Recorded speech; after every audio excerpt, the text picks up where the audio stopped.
Oh, I could probably watch it on my other monitor. That would be nice of me. Just mute it here. Okay.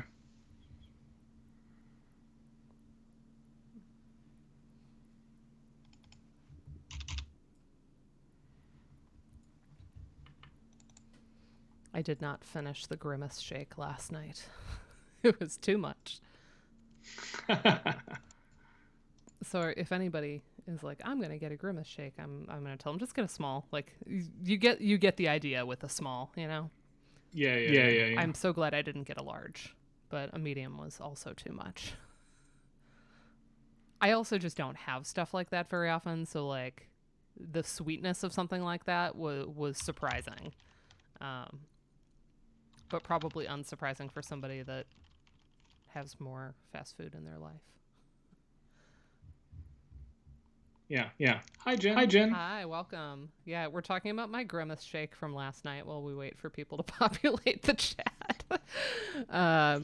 Grimace's birthday slaps, and I loved it. So, yeah, this is a great the first new Game Boy Color game in 20 years. I know, it's so good, and they went hard. It went harder than it needed to. In every Ryan is doubled audio. Oh. Now, Dana, I can't hear you anymore. Yeah.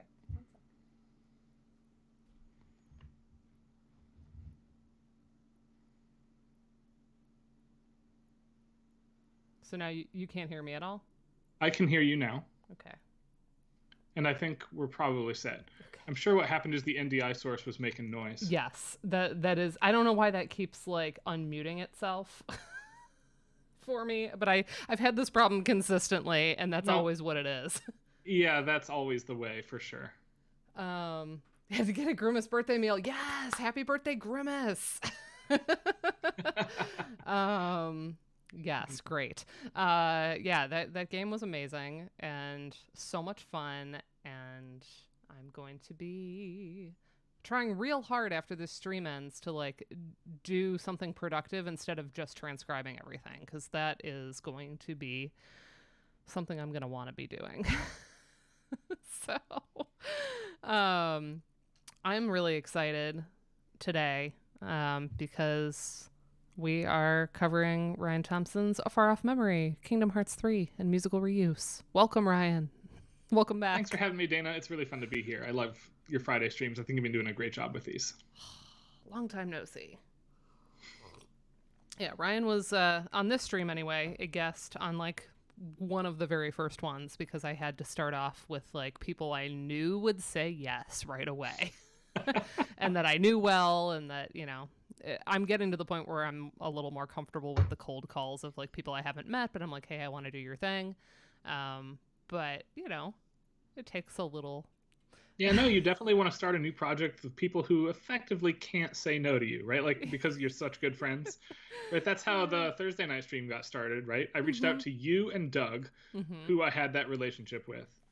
And then Michael had written on Final Fantasy VI. Has those great blog posts. So I invited him. And that was the first group of people for the stream. It's true. So we've done this before, but it's been a minute. So tell us, and a lot of the folks here probably know, but for the edification of any students or for the VOD here, you have kind of an interesting trajectory, you know, vis-a-vis musicology and where you landed professionally. So I kind of want to hear about like your origin story a little bit, and maybe I didn't even ask about it. Yeah, I don't know if we talked about this on really Friday afternoon the last time or not. Julianne posted not a map stream. Well, I don't have to describe it with maps, though. Julianne specifically should know that I could. I started out as a computer science major and music kind of double major. And you're a vocalist. I was a vocal major, yes. And I can say I failed out of computer science because technically on the number side of it, that's what occurred. But really, I discovered that was not for me. And the low marks are the result of realizing that low effort was, there was nothing I wanted out of it, right? And I ended up switching into music, applied for grad school in composition, actually, to a school, because I got married right out of undergrad. A number of the folks in the chat have met Addie, I think. But I was tied to her university, right? She has a science background, and it's kind of the career for the family will always like follow her. Like, it turns out when you're a PhD science researcher, that's where the money is. And so I applied to Minnesota in composition.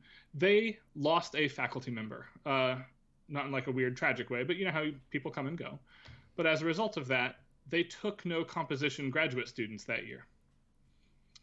And I spent a year kind of figuring myself out, realizing that I liked telling stories and talking about music a lot more than I liked making it. I like to play a little bit. I've got some stuff on my computer that lets me be a hobbyist, but I'm not a professional in that arena.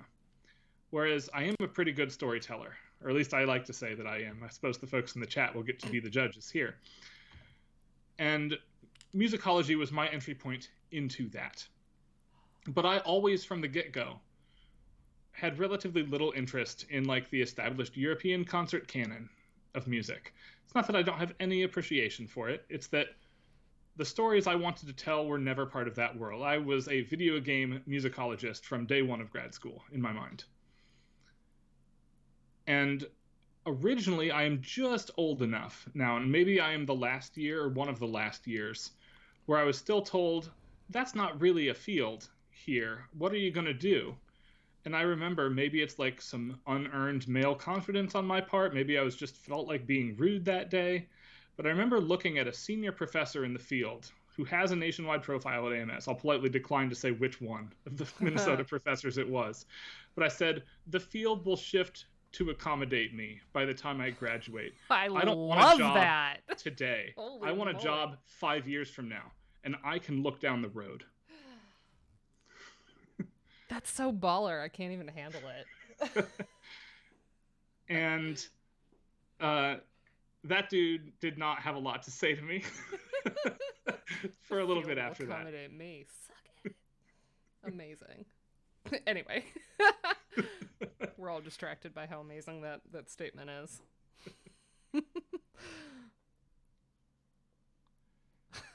But it largely has held true to a certain extent, not just in musicology, where I interviewed here at Michigan State to be a musicologist in the sense that I would teach in the musicology department and research there. But I also interviewed just by sheer privileged luck is really what it comes down to. Michigan State, where Addie ended up. And again, the arc of our career is such that if for some reason, for instance, she does not get tenure next year, now I have no doubt that she will, for what it's worth. She is excellent. But I will continue to follow her wherever we go. But Michigan State has an outstanding game development program that was just ramping up to introducing a full, separate undergraduate degree in game development specifically.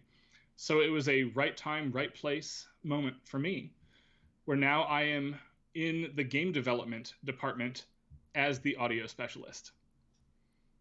It's a really good fit for you overall, because even, any conversation I've had with you, you have a deep knowledge, not just of like the music-y end of how things sound, but like, about implementation, like, you've dug around in source code files, and like you have an understanding of what makes that stuff tick. Whereas like, yeah, even though I'm more of like a hobbyist when it comes to that stuff, like I wouldn't be able to do what you do. I just don't have the background. I don't have like the comp sci. Again, I put in the chat, I'm a conservatory baby, so like I know where my strengths are. Well, and that's the other thing though, is that you arrive and others arrive to graduate school with learned experience and perspective that is valuable.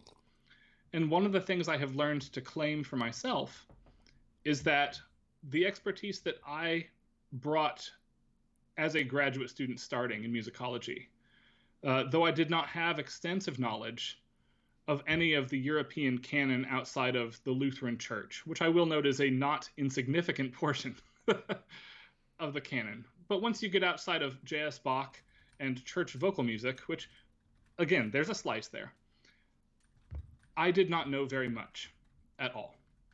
But what I did know, and the context I did have, I had no connections to like conservatory folks. Your undergraduate background, for instance, would have been completely foreign to me.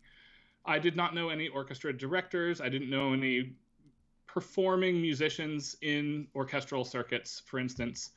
What I did know is that I grew up alongside a lot of people who had navigated their way over to some job in the video game industry. Again, started as a comp sci major. A lot of my kind of reference point for my specific niche into this world was I was a big member of the Overclocked Remix forums back when the forums were very popular. They've since mostly moved on to Discord. But a lot of those folks were my Street Fighter playing buddies. They weren't just these amorphous people who you read credits on. Like, I knew these people back when we all had our own online 90s personalities. And I've been able to... I'm sorry. Like, I feel like there's a certain branch like of millennial that like that statement is so loaded. No, it is, right? And I will judge you. Absolutely. I just had a conversation like, who can you trust to know everything online? Yeah. And one of our mutual friends, their handle is Dark Sword online at Shark Ansari, who's one of the Overclocked Remix forum moderators. He said, I can ask you a single question, and how you answer it will tell me how much I think you know about computers and the internet. And he said, Ryan, what's your ICQ number?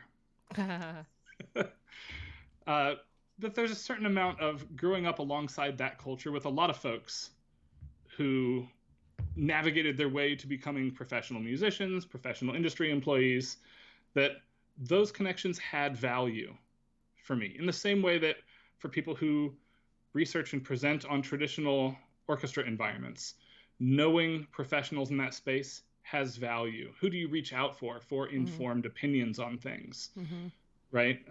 Nobody does this work alone, and knowing who to reach out to is important. To Karen, we also had a gateway PC, and it was magical.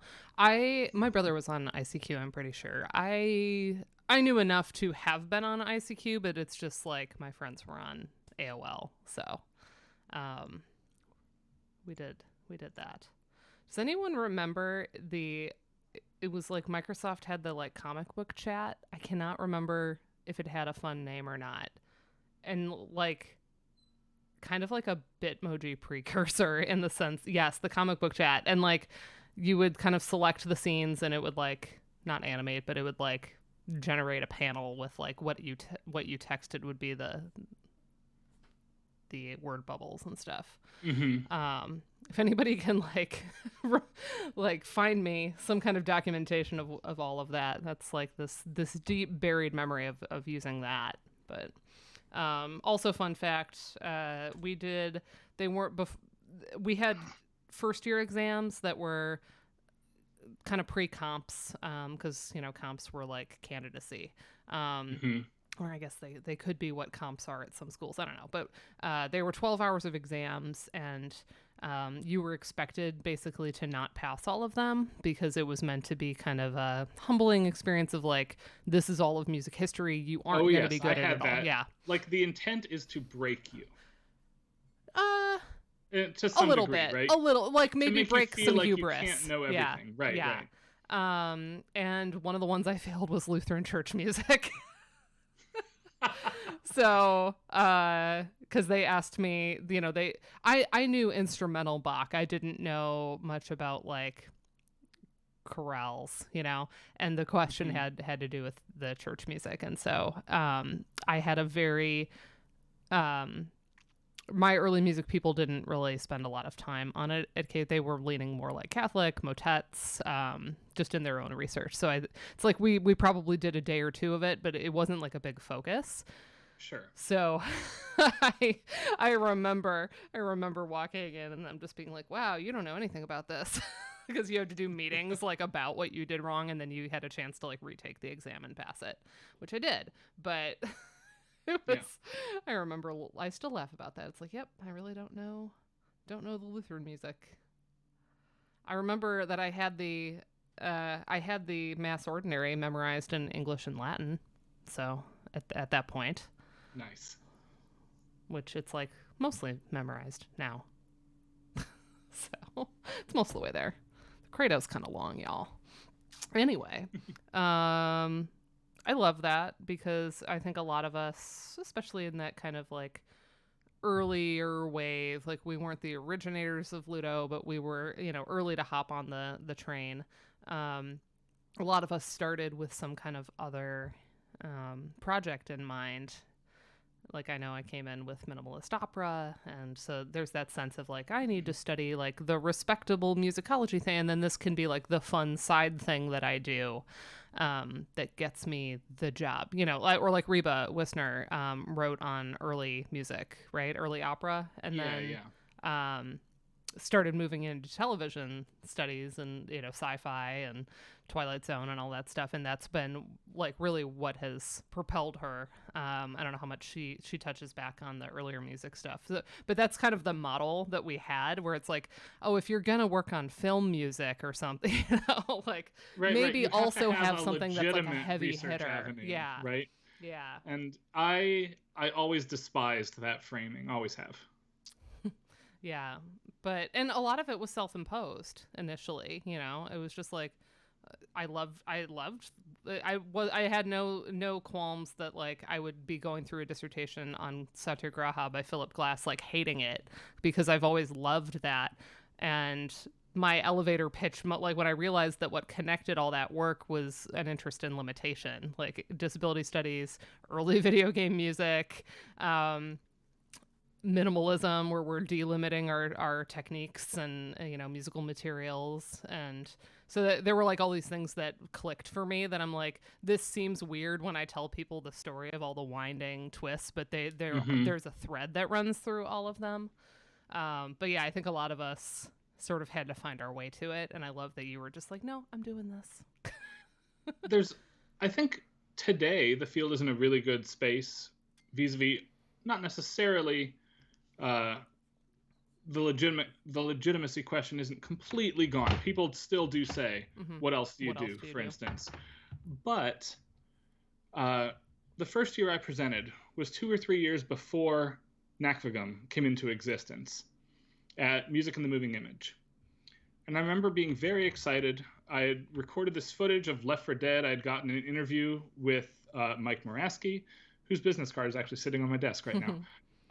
And he was very gracious. I had all these resources that I didn't think I would be able to get. I felt really good about it. I show up, I gave what I think was a very strong talk. And the very first question I answered after a presentation as a musicologist, this was my first conference, and the way that the Nakvagum presentation, I think, was your first conference presentation, the first one. Yep. And the first question they asked me is, how did you record the footage of this? Right? Nothing to do with the actual research question I had in mind. It's just, I blew their minds with the technology because nobody had seen it before. And I don't think that's the starting point anymore. Yeah. Which I have come to appreciate. I love that so much. And also, we have a vibrant chat today. I love y'all. I'm glad you're here for Friday. Last Friday, I was playing a wedding gig because that is Dana's summer. Heavily, like, is it a Friday or a Saturday? I don't get as many Friday gigs because I'm kind of picky with my gigs. So at this stage, I like have enough other streams of revenue that I'm not like, oh, let me drive 2 hours for the, usually you can find violinists that's a little closer for them, and then you're not driving 2 hours there and back. And so I have my there are certain venues that I'm willing to make the drive for just because I like the venue, or maybe it's like an included cocktail hour, so it's longer. But I'm mostly gigging in all my favorite spots around here. But yeah, there's definitely, if I see it's in like the Tudor Arms Hotel in Cleveland, I always accept because I love that space. It's designed to look like a Tudor palace on the inside. Nice. It's like a really cool, like, historic looking site. So they do it up good. But yeah, so last week we were actually at a Lutheran church. So Awesome. Yeah, it went really well. It was me and a cellist that I've gigged with since high school. So we've known each other a very long time, and it was a good time. But yeah, I'm glad to see folks here. So today, that was a nice history lesson because I think that it's always worth going through how everybody started. The story of this chapter in our book, I've mentioned in passing a bunch, but we may as well include it with everything else. So, because I also just find it kind of funny. So, Lisa and I did not get any proposals on Kingdom Hearts, which had been one of the listed games in the call for papers. Like, here's an example of games that have, ties to animation. Right, no, if you're going to do a book about animation and video game music, like you have to have one. One of the first things that comes to mind, right? Dragon's Lair was another, and that's when we didn't get a proposal on that. That's why I wrote about Dragon's Lair. It wasn't something I had an idea for. It was, we want something on this game, and then I had to like figure out from there like what I actually wanted to say about it, which is not normally how I approach my topics. So anyway, so, of course, Kingdom Hearts. You go, okay, we need a Kingdom Hearts chapter. Who do you reach out to first, everyone? Pop quiz. You think Kingdom Hearts, you reach out to Stefan, right? Stefan Greenfield Casas. Because Stefan has written about this.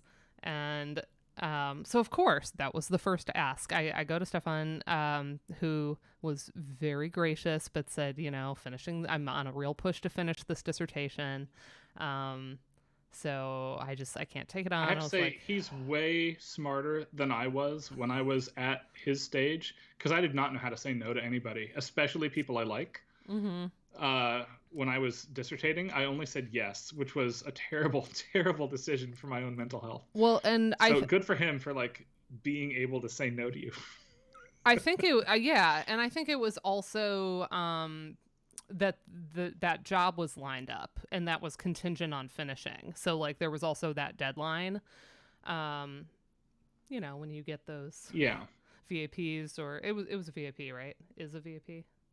I think so. Lost track of where we're at in that process, but I think that was a piece of it too, where it was just like even if I have trouble saying no, I have to right now. So then I go to Ryan, and I was like, hey Ryan, write something in our book on Kingdom Hearts 2. And what did you say to me? Yeah, I sent you back 2 sentences, you and Lisa, and I said, you have to ask Stefan Greenfield Casas. Like, I can't do his lane of work. He does this. He will do a better job than I will do. And it's unfair for me to, like, claim a chapter on this from a more junior scholar who presumably needs publications more than me, though I don't know what Stefan's CV looks like. I have no idea. But like, I have a job. Give this to somebody who needs credit so they can get a good job. Yeah. And so then Lisa was like, oh no. And I was like, don't worry, I got this. And I was like, Ryan, we already asked him. Yeah. Like, I basically did not give you a choice. I was like, unless like you can't do it, we need this because we don't have a Kingdom Hearts chapter. No, is I had and it turned out to not be a situation, but I admit the day I found out, I was worried about it. That if any of you in the chat have read Will Chang's Sound Play, and my Final Fantasy VI chapter in the Routledge Green Book. I assign them together because they go well together. Well, part of the reason they go well together is because we both presented the paper versions of those respective chapters at the same conference and did not know until we arrived to Music in the Moving Image that both of us were presenting on Final Fantasy VI. And we both had this moment where we were like, oh, what are you doing? Are you doing what I'm doing? Right. Are we going to have the same slides? Like, we had to like figure it out in real time. And it turned out that we actually had really complimentary papers and did not know it. But it all worked out. But there was just enough awkwardness about it that I didn't want to purposely recreate that situation for another person, if that makes sense. Yeah, I'm a Routledge just because that's what it looks like to me. But I've never had anybody. I've heard people say Rutledge, and I've also like never had anybody specifically correct me or tell me that Routledge was wrong. So Yeah, it's Routledge for me, right? Yeah. Routledge. Four Yeah, just syllables. make up a new one. Rout. Wow. See? When you learn words by reading, as always comes up on these things, people's names, and then you realize when you go to say it that you've never heard it said out loud. Yeah. That happens to me all the time. I will note as we get started on this chapter that, and you can see it on the first page here, this work is incredibly indebted to Stefan's work. I have a slide that says that very thing. Yes. Anyway, he sent me advanced copies of his dissertation work, of the chapters he's written. I got to see a lot of stuff months before anybody else did, so I could turn in this chapter on time. He was just wildly generous of himself to help me do the best job that I could with this chapter. And I very, very much appreciate just how awesome he is. Yeah. And I think there was also like, there was an acknowledgement on his side that like, because he had turned us down and you were going to be writing on it, that like, that was a way that he could sort of contribute and make sure that like, we weren't going to have the same things in two different locations. And but that said, I remember, you had this ability to think about like implementation and some of the techie sides of things that are probably not how, I haven't seen some of this stuff yet either. It's not what I've seen from Stefan yet. So like you do have your own unique take, even if the game franchise is the same. Yeah, no, I think that the two works exist very, very nicely alongside each other. Yeah. So this is Far Off Memory, Kingdom Hearts 3, and musical reuse, etc. So this is a pop-up when you go to play Kingdom Hearts. Oh, right, yeah. When you start playing Kingdom Hearts 3, this lovely slide pops up for you. And unlike some of the other Friday streams, we will not be playing any music from Kingdom Hearts. Nope. For our 90 minutes together or so. So let's just let's we just like read this having out loud. This Twitch channel. Yeah, you go ahead, Dana. Before you stream, this game is a copyrighted work. The copyright is held by the Walt Disney Company and a collaboration of authors representing the Walt Disney Company. Additionally, the copyright of certain characters is held by Square Enix Co. You are free to stream this game in non-commercial contexts. However, and this is the part that messes with us, using streams of the game to primarily provide or listen to the music is prohibited even in such non-commercial contexts. So basically, you're never going to see these games on the Thursday stream because this is what we do. Right. So yeah, they're very particular about this franchise, just based on the two mega corporations involved in bringing it together. So we have some screenshots, but Ryan does a nice job even in the chapter. This was something that came up in the chapter in terms of reproducing, for example, a page of like the piano collections, the like officially published ones, and just entering the black hole of even sending the email for permissions you just never hear.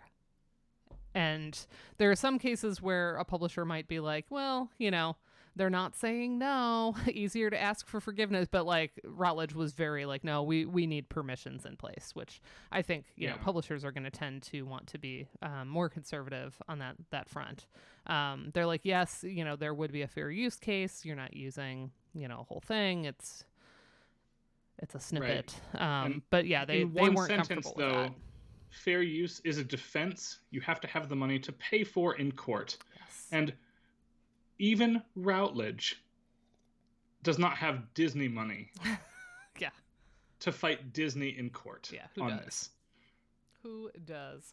And this is, I mean, this was not news to Lisa, who, has not focused on Disney, but of course, as an animation scholar, knows all of that.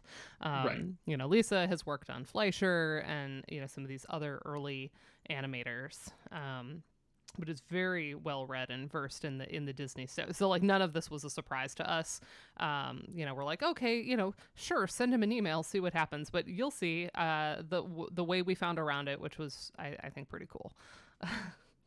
But yes, this is why we won't be showing anything because they're so specific about the music, which is I think kind of silly because I don't know. To me, especially.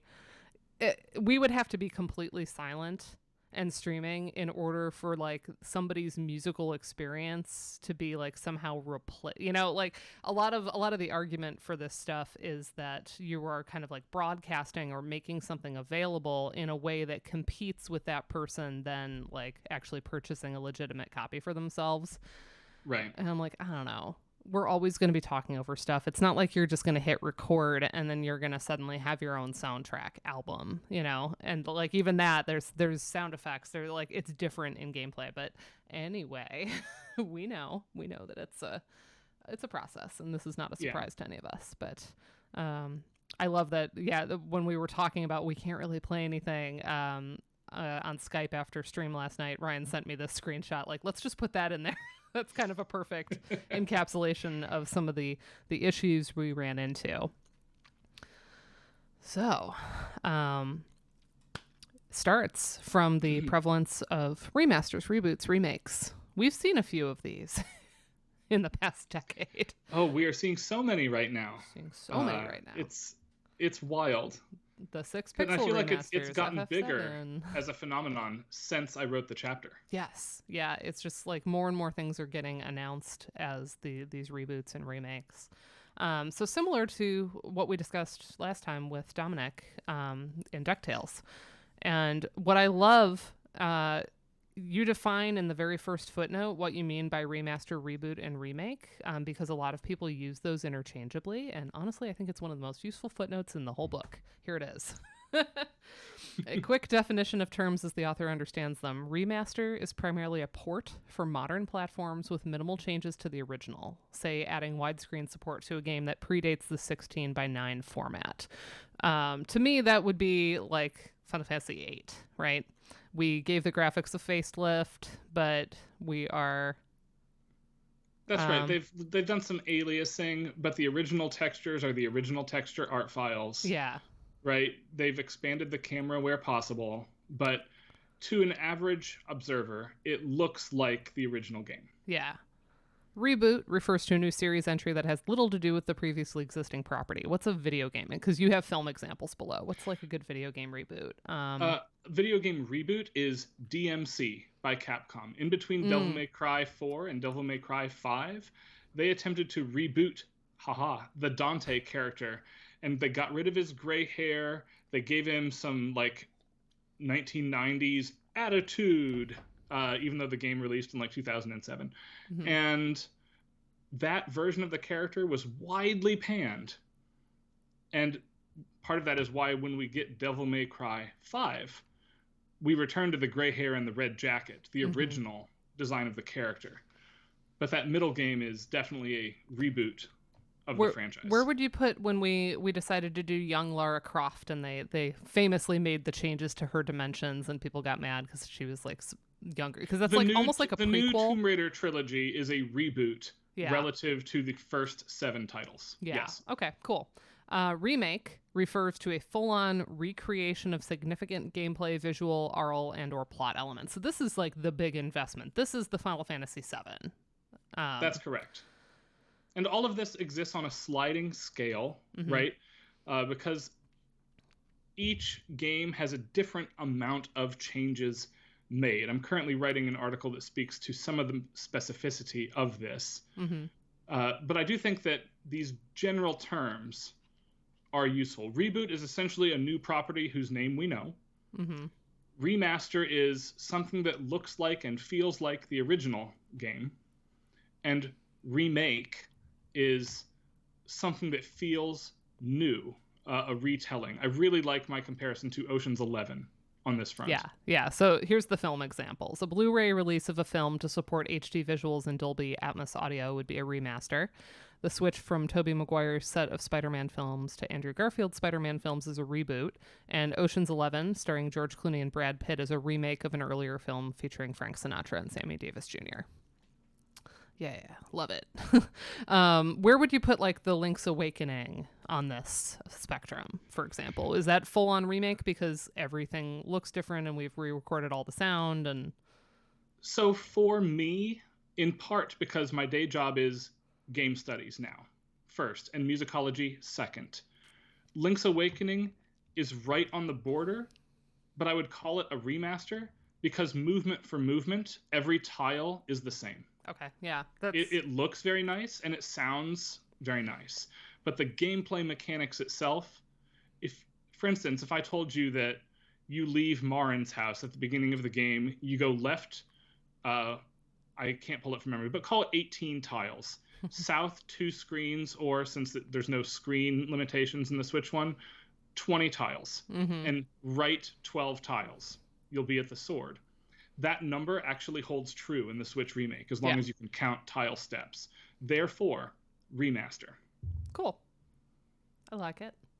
But yeah, I like the idea of treating this as a spectrum, but I also think this is just a golden footnote. The specificity here is so helpful.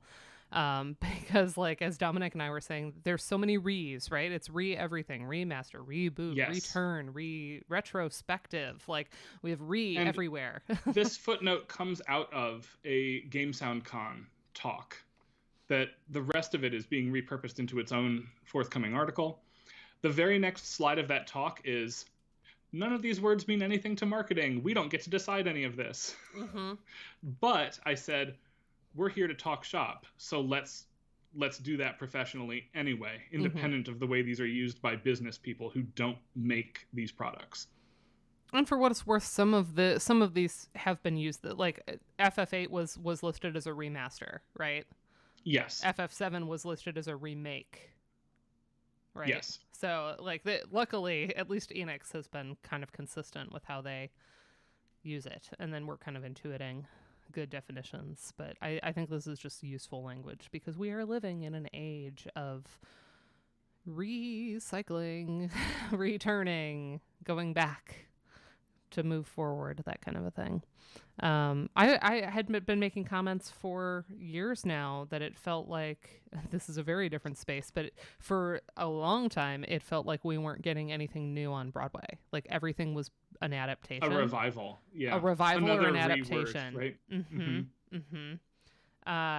Where I'm just not surprised to see anything get turned into a Broadway show anymore, because things that I wouldn't think would translate into Broadway have been turned into shows. Of course there's like infamously Spider-Man, but Mean Girls and Legally Blonde and pretty good shows. Like they're all adaptations, even successful ones or unsuccessful ones. They're all adaptations of previously extant works. Mm-hmm.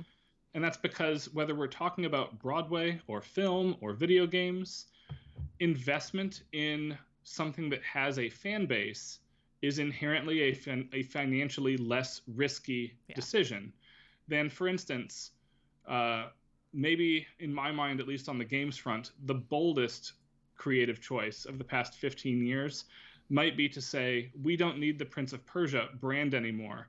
We're going to make a game in 2002 about a Muslim assassin and have that be an original IP decision. Mm-hmm. Absolutely, that decision would be a tough sell today. And I can't imagine being in the boardroom. Like, hella good job to whoever was there who decided Assassin's Creed was an idea worth doing. Yeah.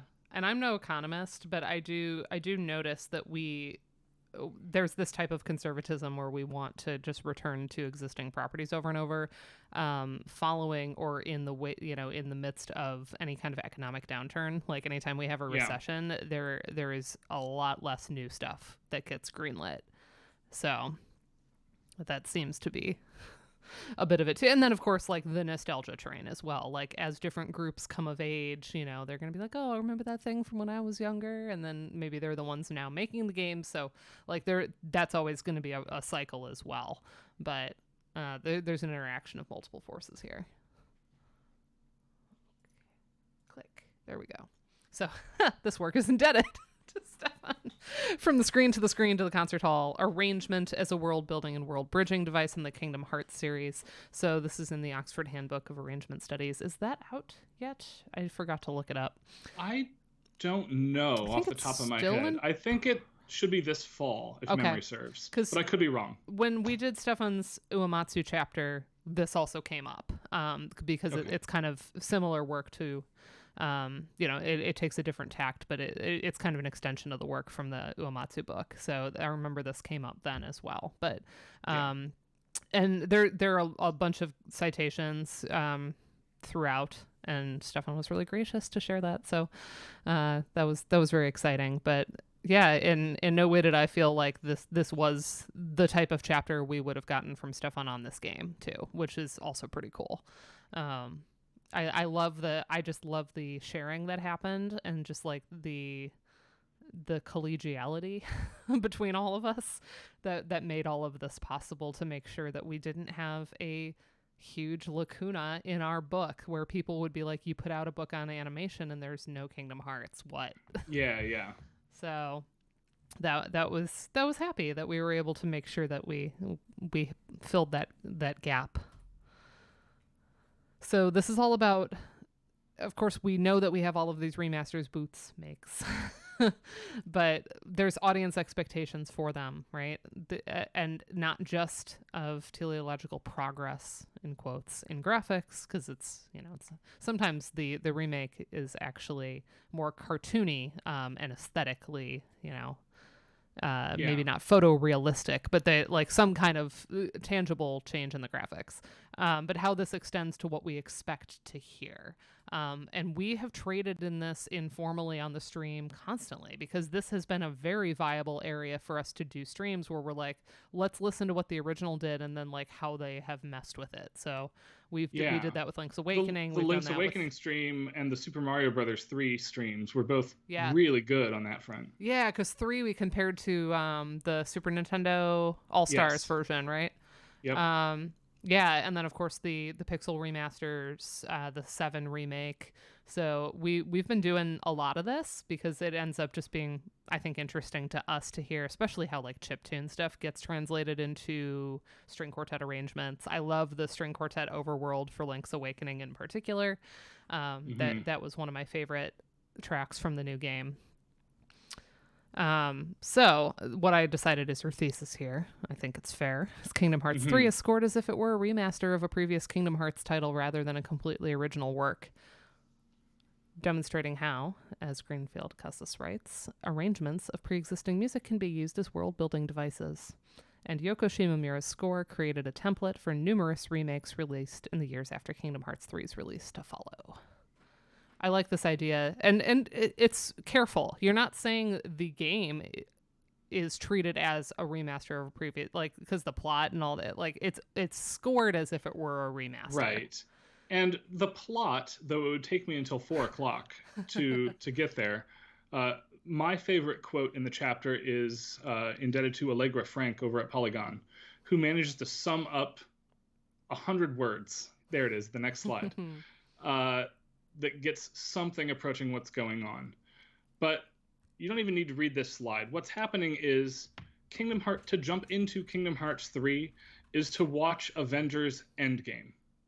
There is an expectation that you have seen a lot of material before you watch that film. Right? They don't baby you. Yeah. Right? If that's your first movie, you are out of luck. In the same way, Kingdom Hearts 3 absolutely is not the entry point to this franchise, and they don't treat it like it. Right? Even this 100-word summary, and Jin is correct, Allegra is wonderful. This is a foreign language. Right? It's wild. Yeah. That it is comprehensible at all is a tribute to how wonderful she is. Yeah. But because it is the end point, they have a lot of material to reference and build off of. And a lot of Stefan's work points to the establishment of those themes and motives that the later games can build from. I am trying to take this beyond Kingdom Hearts here, as the previous slide suggested, and say, if you can score this one like it's the culmination of something, a return to something, again, in many of the same ways that Alan Silvestri's score, really the reuse being cool depends on you being able to know when the reuse is occurring, right? The expectation is there. You know what Captain America's theme is, and you're excited when Tony Stark pulls that shield out of the trunk of the car and you hear it for a moment. That happens in Kingdom Hearts 3 constantly, and it's fantastic. Yeah. But then it also goes on to be heard in we'll call it a remake. The remake of Seiken Densetsu 3, released here as Trials of Mana, does the same sort of additions that Kingdom Hearts 3 does. A lot of stuff in the Pixel Remaster does the type of additions that Kingdom Hearts 3 does. I think this one, and I can't prove it, I don't have any interviews or notes from any of the Japanese composers. I don't have this lined up to be a solid bullseye. But I do think that this works as a model for how that work gets done in the following 5 years after its release. Since Silvestri came up, of course, I had to talk about how Back to the Future is one of the greatest film scores, in my opinion. Oh, man. One of the most frequently requested composers for Theory 4. That's awesome. I have the entire, like title sequence credits, like, main overture, I guess, for string quartet. Can you guess how many people have asked for it? 0. But just in case, I love it. It's for me. It was a process of condensing down a copy of the orchestration that I may or may not have seen. That's awesome. I have a friend who's in film scoring who sometimes shows me things that I otherwise would not be able to get access to. You know, every once in a while, there will be like a senior scholar in the field or a composer with access in ways we'll never have to certain things. At GameSoundCon this past fall, Gary Scheinman, who scored a whole bunch of things, but maybe BioShock Infinite is his most well-known game score. He gave an excellent talk on aleatoric moments in John Williams scores. Yeah. And we were all like, how did you get John Williams? He just casually showed up with overhead projector slides and scans of John Williams's own diaries and handwritten score notes for The Empire Strikes Back. And it didn't matter how established you were in that field, how new you were, the jaws opened. Right? It's like an unattainable thing was being presented to us. It was wild. Absolutely wild. That was one of my I was at home for that one, but I watched it from here, and I was like, holy moly. Yeah, you are considered a senior scholar by Pete with access to things you'll never have, so there you go. You should have seen Ryan trying to help me, like, figure out how to crack the Grimace game last night. We'll get there yet. Just give me more than like an hour. Oh yeah. Well, and like I said, there's always the slow way, which I'm perfectly happy to do. So, anyway, this 100-word summary of all of Kingdom Hearts 3 is: an ancient battle between light and dark fractured the world. Now, an evil wizard, Xehanort, yes, aims to recreate that historic battle, the Keyblade War, to forge the X-Blade and gain access. The Keyblade, it's pronounced in the game. Thank you. See, I haven't really... I've only played a little bit of the first one. And I remember the the classic video about MCP Pants on Kingdom Hearts. Do you know that one? It's like absolutely... It's comparing Resident Evil 4 and Kingdom Hearts. The thing about Kingdom Hearts is the first game, the very first one, is a pretty straightforward kid growing up Disney tale. And then from the second one onward, it's like there's a moment in, here's a strange film reference for this, but this is where my mind is at. In Guardians of the Galaxy 2, right when Ego, the bad guy, played by, I think it's Kurt Russell, says, I had to put that cancerous tumor inside your mom. He reveals that he killed Peter Quill's mom. Mm-hmm. There's a dolly zoom that's like, like he's having a huge emotional absorption reaction to this giant bombshell that is going to change his life immediately. Imagine that dolly zoom for 20 hours, and that's Kingdom Hearts 2, Kingdom Hearts Birth by Sleep, and Kingdom Hearts 3. Yeah. In terms of how wild the plot gets. But yeah, there was a video that went viral when I was in undergrad, and it was because we had friends that were playing Resident Evil 4 at the time, and we actually they had a projector hooked up to the ceiling, and they would just project the game on a wall, a blank wall, instead of having like a screen for it. So we would watch it like a movie. So they would be like fighting zombies, and we would all be like jumping and, you know, yelling like, shoot it. You know, nice. It was a nice communal experience of Resident Evil 4. So this video comes out, and it's this comparison of like just the sort of the speed of gameplay between the two. And, you know, it's saying like, I didn't see a Sebastian the Crab for like 100 millennia because I was trying to earn money, so that doing the chores so I could get the money to go on the Disney train to go to the fun part of the game. And then meanwhile, in Kingdom Hearts or in Resident Evil, they're like, zombies coming right now, shoot them in the head, shoot them. And that's always like what I think of when I think of Kingdom Hearts. But yeah, I have not. So you'll have to correct me on my terminology here. So Keyblade. I wondered why the X was hanging as it was. Yeah, it's the Greek letter. Yeah, because it's the Greek. Yeah. All right, so to forge the Keyblade and gain access to the power of Kingdom Hearts, Sora, Donald, Goofy, King, Mickey, and their allies band together as the Guardians of Light and take out Xehanort and his 12 allies before they can gain access to the knowledge and power that lies within Kingdom Hearts. But first they need to find new allies and rescue some old Keyblade students, Terra, Aqua, and Ventus. There you go. That's the whole thing. That's all you need to know, right? Oh gosh, it's so ridiculous. That is very clear for someone that doesn't know, but also, you know, play the other games. And I mean, this is like playing Final Fantasy X, even when we did Andrew's chapter. Like, that is a complicated plot to explain. It is, yeah, because it pivots around multiple different important things that each have their own arc, right? Yeah. So here, without getting into the weeds, I do want to move on. Terra, Aqua, and Ventus in this summary are a throwaway. Mm-hmm. But they have a 40-hour prequel game and are responsible for Sora and Riku being named as Keyblade wielders in the first place. Mm-hmm. Right? Like, that game has Mark Hamill as a voice actor. Ooh. And it's a side note here. Yeah. Mark Hamill. Mostly know he's from the original Batman. master of Terra, Aqua, and Ventus. That's pretty cool. Yeah, I remember thinking, man, he's really good at voice acting because of the Batman cartoon. That's right.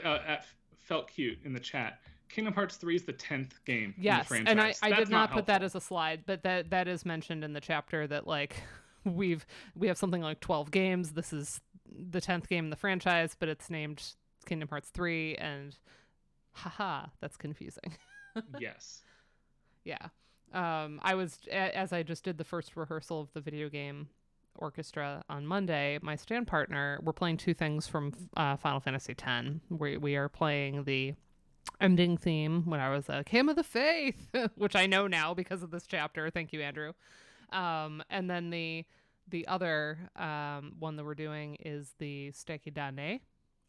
We have a vocalist, and on the drive with my stand partner, she's like, I started 10, but I never finished it. So I was able to like give her like at least the version from what I read in Andrew's chapter. And I was like, see, it's so useful.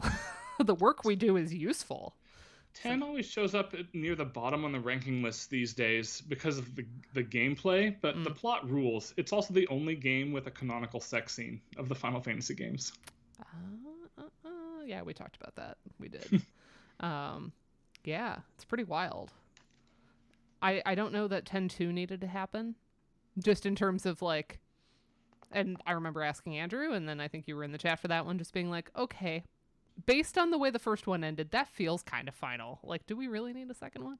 I know that people liked the second one, but it Yeah. just feels like, okay, where do you go from there? Yeah. Anyway, Crystal Squirt's out of stock right now, but like, no worries, Andrew, on having access. I don't think I have the whole score of Back to the Future, but I do have some things. So, thank you for looking out for me. But yeah, if you mean the whole film, then yeah, I would be interested in finding that. But I do have the entire overture. So Nice. Love Back to the Future. Ryan famously, because we are good friends, when I threw my 30th birthday party, I decided I wanted an Enchantment Under the Sea dance, like from Back to the Future 1 in the 50s. And so we rented out SideQuest, the Nerd Bar, and I made decor that looked just like the back of the stage where Marty performs with the banner. My mom helped me paint the banner to look exactly like in the movie. We took like screenshots of the movie. I made Lorraine's dress. I dyed a kind of 50s style one that I found, and I added like bits and got my hair did and everything. So we had like a costume contest and a whole thing. Ryan found out about this party and then contacted the owners of SideQuest to send them a commissioned chiptune version of. That's right. I had professionally the produced Penguins, for right? you. Actually, yeah, Earth I Angel. had Earth Angel by the Penguins, complete with both like the chromatic break, not from the actual piece, but in the movie. Yeah. And the key change that swings back out of it in chiptune form. I just called the bar and I was like, you got to play this for Dana. You don't know me. I know it's weird that I'm sending you this, but trust me, just do it. And they did. They did it when they brought the cake out, because they got me a cake, which I was not expecting, because like I got food and stuff, but like they had it decorated like with like beach stuff, because they're like, it's under the sea, right? It was so cute. I was really pleased with like my descant part after the key change in the chiptune. If you still have that, I actually, because you sent it to them, I don't have a copy of it. So I'll dig. I might have it. I would love to hear that again, because it was such a special, because they're like, here, we're gonna play this like while we bring your cake out, and I was like, oh my gosh. They're like, yeah, Ryan sent it. So fun. I wish you all could have come to the Enchantment Under the Sea dance. It was awesome. It was the coolest birthday party, and like, I'm just I don't need stuff thrown for me. Like, I will just plan my own things and just inform everybody else they're happening, which is exactly what I did. I'm like, it's my 30th. I'm going to do an Enchantment Under the Sea dance. I've always wanted to. And so I just did it.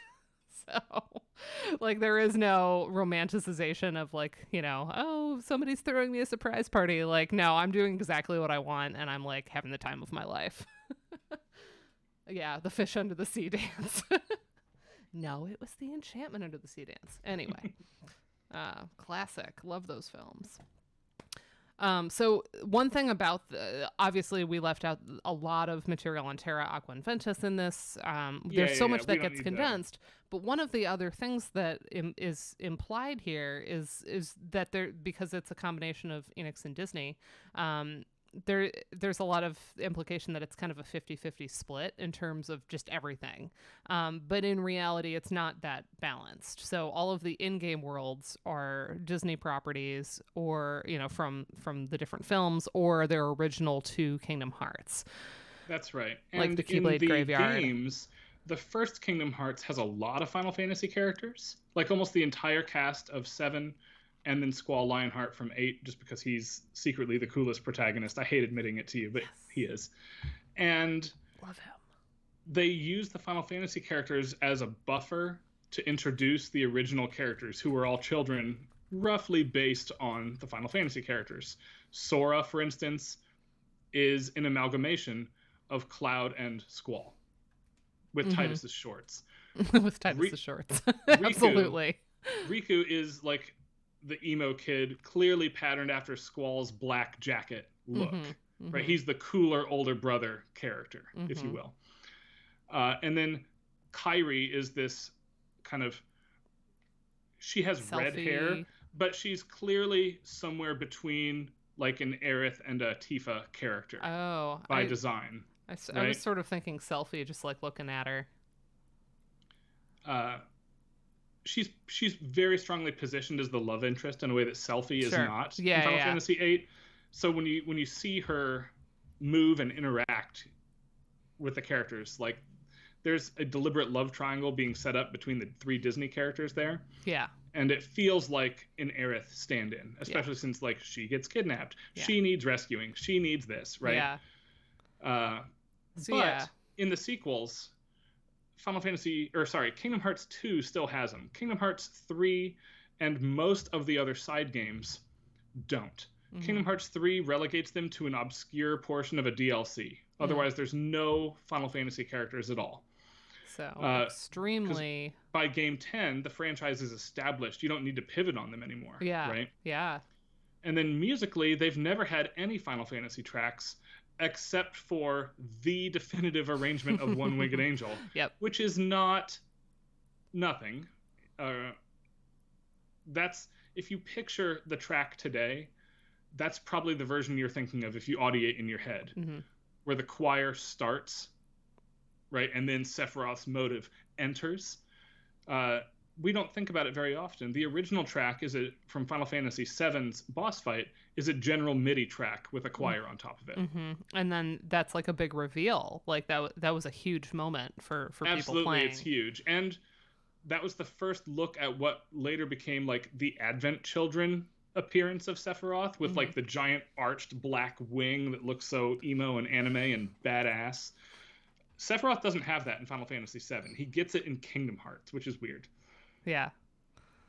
Yeah, absolutely. So, yeah, absolutely not a 50-50 split. Very much like if we're going to get access to Disney to make a game out of it, we're going to go hard on the Disney. It's always how I read that. Yes. But yeah, we don't, like, none of the worlds are based on Final Fantasy places. No, and it is weird to me that very, very few of the worlds have original Disney themes. Most of the worlds have Shimomura's original take on what those worlds would sound like. I don't know if that's a rights navigation issue. I don't actually think so, because if you got the rights to one or two of these, you probably could have gotten the rights to all of them, given how much money they swung for to get the entire original voice cast of all 10 films to come back for Kingdom Hearts 1. Yeah. Right, that's like huge. In Kingdom Hearts 1 and 2, like Ming-Na Wen voices Mulan, Jodie Benson voices Ariel. It's insane. Yeah. They spent so much money to get that authenticity there, that to choose to not to have the music is a choice, not a limitation at that level of budget. That's true. And I mean, who doesn't love Shimomura in this space, right? One of my favorite composers of all time. Can do no wrong.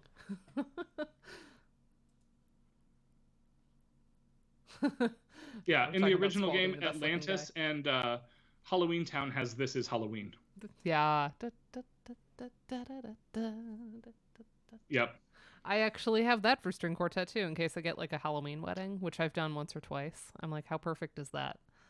And I don't think many of the tracks from the Disney worlds are particularly memorable, which isn't me saying they're bad, but when I picture, say, Agrabah, I'm not replacing Alan Menken's score in my mind with Kingdom Hearts.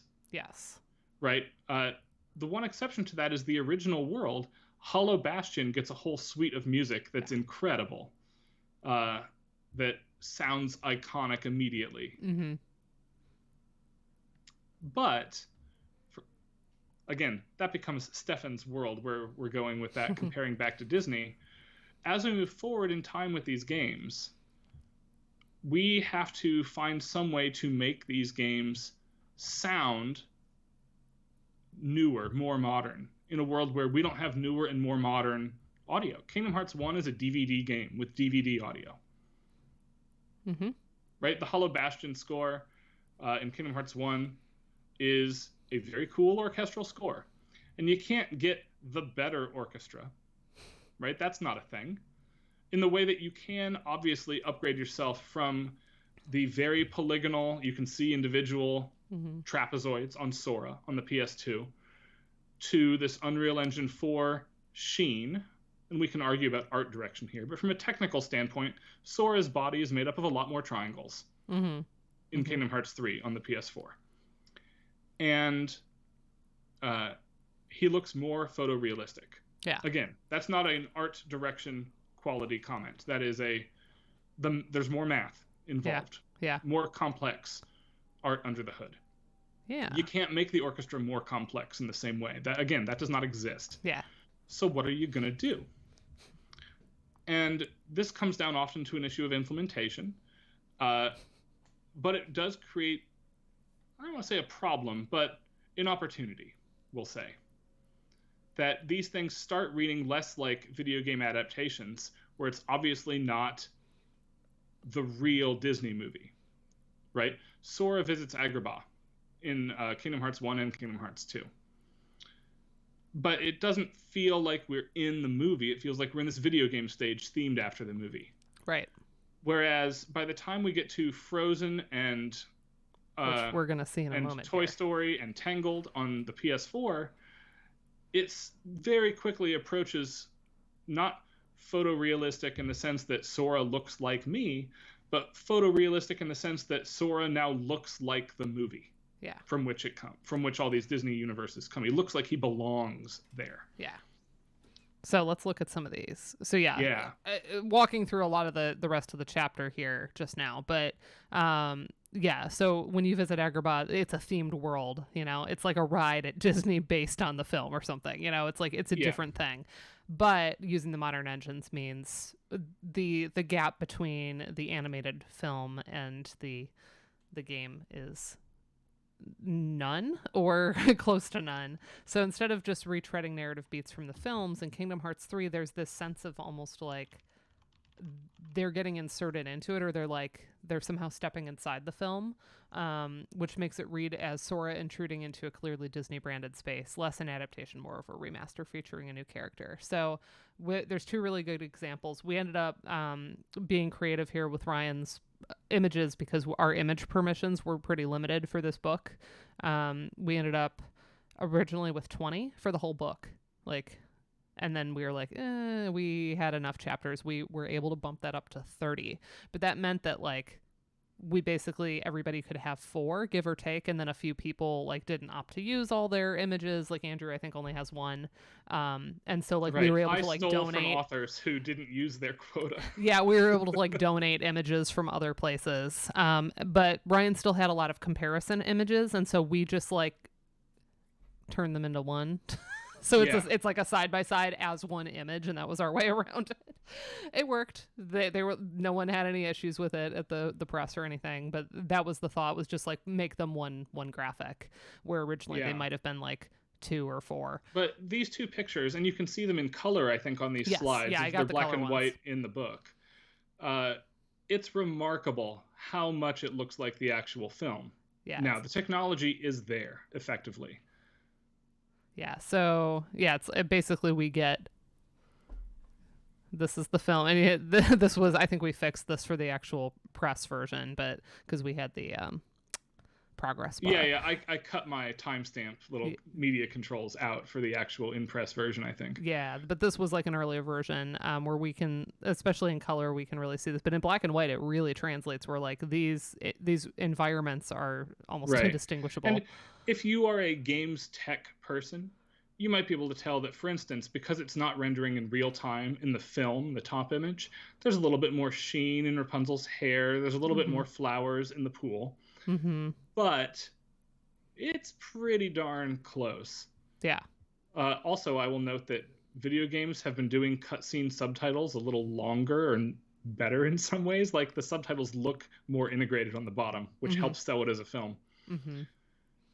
And do you have the Frozen one next, Dana? And then they kind of take this to next. That's a neat moment. It's oh, he's just standing next to Flynn as if he'd always been there. It's even more apparent in the Let It Go sequence, where the entire song gets recreated as a pre-rendered cutscene. possibly because, I mean, we all know how popular Frozen was, and that song in particular. So the main change here is that we get to see some of the song from Sora's perspective, as opposed to just exactly how the camera moves in the original. But there are those moments that recreate it. So the inclusion places this version of Arendelle in a separate space from most of the other Kingdom Hearts worlds. I like this comment. It's an expansion of the present rather than a recreation of the past. So like, and we cannot play this video on the stream, but I have linked it in the chat, and you can see from this still image that we can put up, the effects here are basically the same. It turns out that not for Frozen 1, but for the VR project in between Frozen 1 and Frozen 2, and for Frozen 2, Unreal Engine 4 was used to do the visual effects.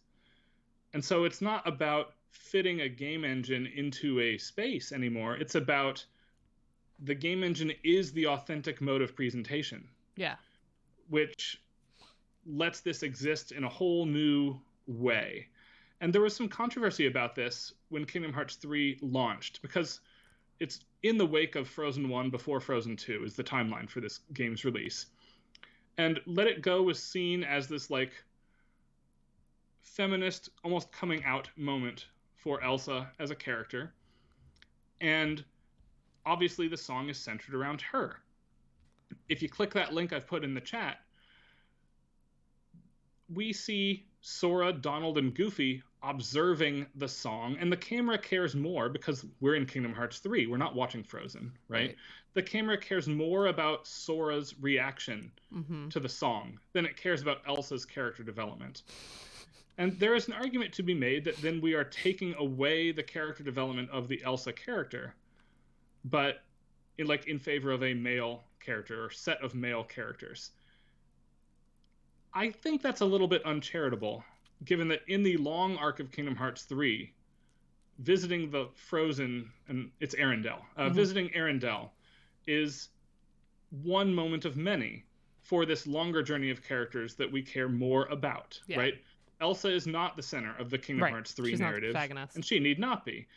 But I love the idea that this musical sequence exists in the Kingdom Hearts version of Arendelle, and that the next time you go watch Frozen after you see the Kingdom Hearts version of the cutscene, I promise you're going to imagine the camera following that cape down, passing Donald Duck, who's standing there listening to this song unfold in real time. Yeah. It's uncanny. They get to like witness this empowering moment for her. It doesn't necessarily steal it from her. It's now she has an audience that's like kind of in on it. Yes. Yeah. And then this was another comparison just showing the perspective change, right? Where in this case the film's on the bottom, and I think we flipped that too, but yeah.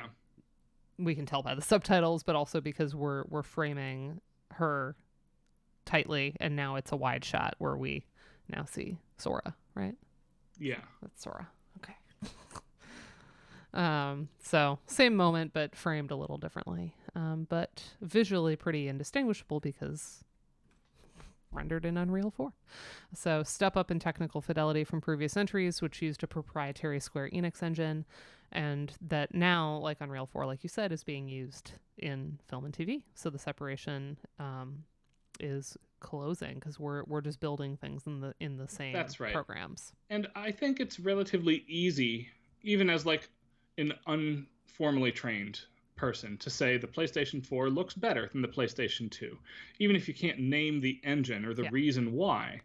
You don't have to have a degree or a graduate studies background. You can say it's like smoother. To know why it looks better. It just, we can accept that it does. Mm-hmm. The big question becomes, what do we do with audio then? Yeah. Right? And for Frozen, because we have access to Disney's archives, it is actually the original unchanged Let It Go that's used. With Idina Menzel and everything. Yes. Yeah. The same track, right? We've just scored it differently and put Goofy and Donald's spoken voice over it at times. Mm. Yeah. But, and here's the slide, we can't just make audio better, right? Yeah. And Dana has long argued. I think I actually name her in the chapter, though she was polite and did not That's my include next that moment. slide. Oh, okay.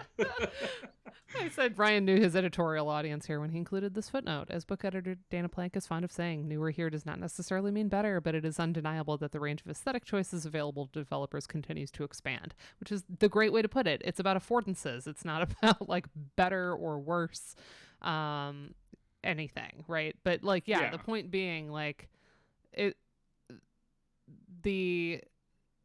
we don't have like the orchestra is, if you record an orchestra, other than having like a good quality, like good fidelity of actual recording, like you could have a recording that has, extra noise in it, or like something isn't done well about the recording. Like you could improve things in that sense. But in terms of just like if the earlier game had a recorded piece of music and you record it today, like there's not as much of a leap that you can make in audio as you can in visuals, is the point. Yeah. And Shimomura has the potentially unenviable task of squaring this circle for Kingdom Hearts 3. Yeah. And I like, you do make a point here. You're like, it's not that there's no more technical achievements we could have with regard to audio. And you use a great example of Ghost of Tsushima, where the wind depends on what the field is composed of. So the level of depth in the newest PS4 and PS5 games is wild, right? Yeah. Like, you could close your eyes and know you're in a wheat field. Just from the sound of the wind. Yeah, that's just from the rustling. That's stupid. Yeah. Team. It's amazing. But that's pretty cool. It's wild. But, and here's kind of like the thesis of this entire section, unlike graphics, which continue to have significant increases in fidelity, especially with regard to real-time lighting, audio's improvements from PlayStation 2 onward are largely seen in the implementation and differentiation of audio events, rather than, say, changing the nature of the live orchestra. Yeah. So, as you said, unenviable task. We're kind of trying to culminate here a decade of game plot. So about a third of the soundtrack, or 35 tracks, are arrangements of music from previous games. And there's a list of them all in the chapter. If you had one you wanted to speak to. But there's two I would suggest if people are interested in just hearing this as an apparent phenomenon. One of them is Dearly Beloved, the title screen music, which we might actually have a slide on here because I do focus on it. We'll talk about it. And the other one is the Olympia theme, or Hercules' theme from Kingdom Hearts 1, compared to the arrival to the top of Mount Olympus, where there's a reprise of that theme in Kingdom Hearts 3, is very much the same type of moment that's very audible as More Than. Yeah. In the same ways. Yeah. And so, yes, we are arranging, but one of, let's take Dearly Beloved as a case study here. So originally a piano solo, and again, we aren't going to play this because you saw the slide. Because we like having streams, right? Oh, yeah, we like having stuff not get shut down. Dearly Beloved was originally a piano solo accompanied by the sounds of the waves crashing into a beach, the first game's starting area. The original Kingdom Hearts presents a simple, lilting melody alternating between dotted eighth notes and 16th notes in the right hand, accompanied by a rhythmic figure in the left hand. And this is all described because we were not able to use the piano. Right, I could not put up an image of the piano collection, so I describe it in text instead. And attempts were made, but legally we couldn't, so it was just we'll just put it into. And Ryan came in under word count on the draft, so we had room to do that if we needed to, which was helpful. Because you are a very, I think, pretty concise writer overall. Your overall style, you are not somebody that just goes on and on and on. Yeah, no, I can't hit an 8,000 word count. I just can't do it. The big takeaway here, though, is that piano tune is playable by a child in Kingdom Hearts 1. It's a story about children in a way that Kingdom Hearts 2 and 3 are not. It's about a bigger world-ending consequence. Kingdom Hearts 1 is a children's book, or children's movie, essentially. And that melody is playable by a child. My 10-year-old could practice and play the Kingdom Hearts 1 version of this song. My 10-year-old could absolutely not play the Kingdom Hearts 3 version of this, even as piano reduction. It is difficult, as we will shortly see. Julianne screaming, pointing bug. I assume she means from last night's game. Sheepishly hides about word count. Andrew has a good point here. In speaking to the uncanny, could it not be that taking it to the game and shifting focus thus frames the uncanny and reminds the player, Sora, that they are an observer of the film, Elsa, and the original scene, a meta commentary of observing the original scene and embracing its message? It's deep. Yeah, maybe. I like the idea that we don't visit some alternate dimension version of Agrabah or here of Arendelle, but we participate in the events that you know well in a different way. They take great, great care to make sure that Sora is never in a shot that you can see in Frozen, for instance. Because that would break that illusion, right? He's always out of frame. If you watch the Frozen movie version and the Kingdom Hearts version side by side, Sora is always just shifted out of frame relative to the movie, so that he belongs there canonically. Yeah. I'm just responding here that I think the arrangement book is still not out, but I know that Stefan's work in that is a big influence on this chapter, and focuses on arrangements of Dearly Beloved. So definitely, if you plan to move forward with that, Stefan would be we don't need to page Matthew Thompson about the easy piano version. Page Matthew Thompson about the hard one, right? Well, no, because Matthew, remember, has done work on when video game music has made it into method books or easy piano arrangement books, specifically, and he has a collection of those. So that's why I wrote paging Matthew Thompson. Because he's writing a book on this right now. Yeah. So I'm sure he's well aware of all this stuff, but yeah, because it's interesting that in Japan, Korea, and some other places, he has found, for example, stuff from Dragon Quest arranged for somebody learning how to play the piano, and it just shows up in the method book like any other, And I know that Rose's theme from Final Fantasy IV has shown up in various Suzuki books for violin. Exactly. Right? So and it's a lovely string line. It makes sense, right? Yeah. So he's focusing on piano, but that idea, and he gave a great paper on it several NACFAGMs ago. But that's a piece of the book he's writing. So some nice connections here to future work for other people. So, and importantly, as you said, simplicity is not a criticism. It is pointing back to how earlier JRPGs were so focused on melody because of the number of audio channels, not allowing for a huge orchestral texture. There's just a natural focus on melody, and also what you say that the more important thing is that this is a story about children, but also the Disney element. Disney knows that it's not just kids watching their films, it's their guardians, it's whatever adult is watching the film with them is also revisiting their own childhood, especially if if I end up showing my toddler Robin Hood, or something, because that's from the 70s. That's a movie I watched as a kid. It's not new, but even in the new ones, Disney invites adults to revisit their own childhoods when viewing with kids. There's jokes, there's setups, there's stuff that's not for the kids. And all good children's media does this, where it works on multiple levels. There's things like this in Muppet movies. There's things like this in half of all of Robin Williams' lines as the genie make no sense if Aladdin's your first Disney movie. Because his references are not for, Sesame Street does this too. I've even noticed when they have guests on and stuff, what kid is going to care about the actual star most of the time? They're usually too young to kind of know who the star is, but then we go oh, that's I don't know, Ian McKellen or whatever. That is not for the kid. That is for the parent watching with the kid. So this is what we do. For Felt Cute in the chat, I will hedge a little bit and say that Dearly Beloved, even in its simple Kingdom Hearts 1 form, where the notes themselves are playable by a child, is one of those pieces where how you perform the notes and the technique you have matters a lot here. Yeah. Right? So that you can tell an expert performance from a pianist, from a student performance of this. Yes. Readily. Yes. Absolutely. And there's a really great TED Talk that I will try to remember the name. It's Benjamin Zander.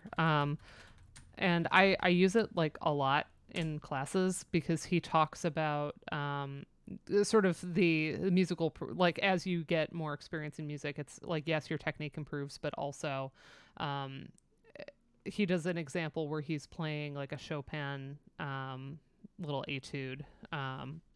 And shows how like the little kid would play it versus like, okay, now they've had another year of piano lessons, now another year, and what he ends up doing is Right. you know, initially he's like the kid is like accenting every single note, or he Yep. does it with the Mozart sonata facile, the da da da da da da. Yeah. And every single, yeah, he ends up doing the Chopin at the end. And it like the impulse is on every single note, and then it's every other note, and then it's every 4 notes, and then it's 8, and then it's 16, and then it's a whole phrase, and like basically saying like the little kid can play this, but there's a difference when you start learning like phrase and Right. line. And the performance of it that we hear in Kingdom Hearts 1 is a virtuosic performance. Yes. It is not a child performer. And again, like simplicity isn't a criticism. It's just saying that this is like an aesthetic choice.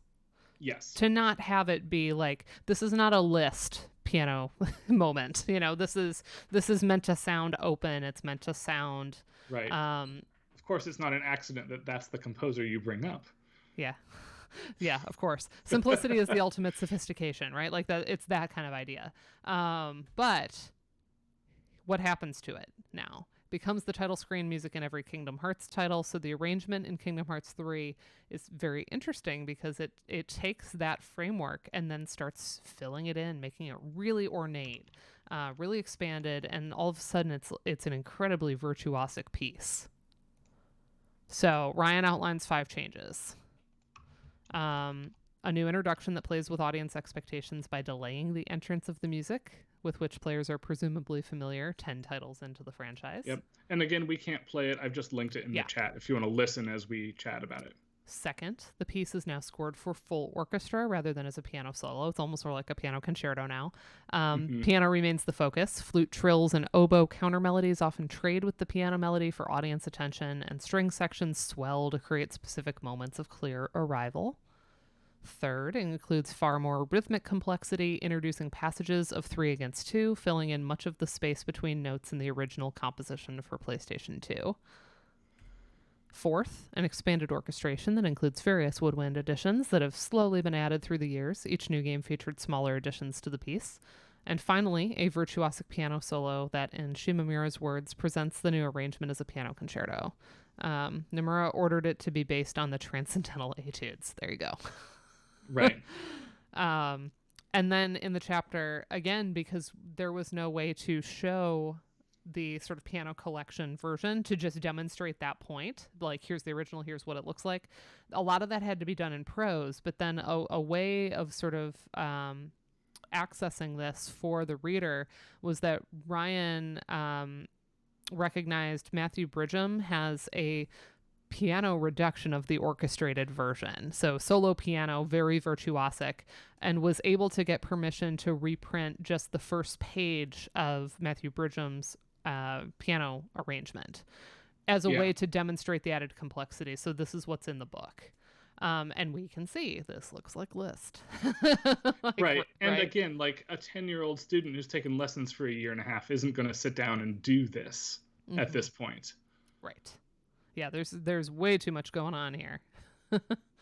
Just, you know, the stretches, the speed of some of these runs, the even groupings. The way like we read individual phrases or arpeggios across the grand staff is not something you introduce to a piano student until they've had half a decade of experience on the instrument. Yeah, absolutely. So yeah, we can see the trill here that would have been in the woodwinds, that kind of stuff. So it was a nice way to demonstrate the added complexity, and also, you know, was able to reach out directly to Matthew, and Matthew responded. So we were able to like get the permission email we needed to include just this much. But it gives you a sense of sort of, yes, this is just a piano reduction of what was orchestrated, but it gives you a good sense. And we can maybe link Matthew Bridgham's cover as well. Yes, let me grab that real fast here. Which is neat.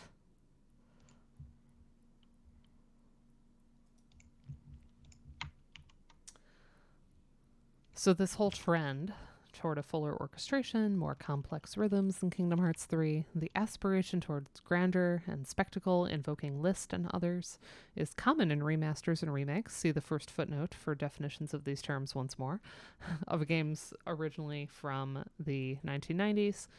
The idea of piano concertos fulfilling this aspiration is particularly interesting. The core identity of Dearly Beloved doesn't shift. It's largely a piano piece, even in the expanded arrangement.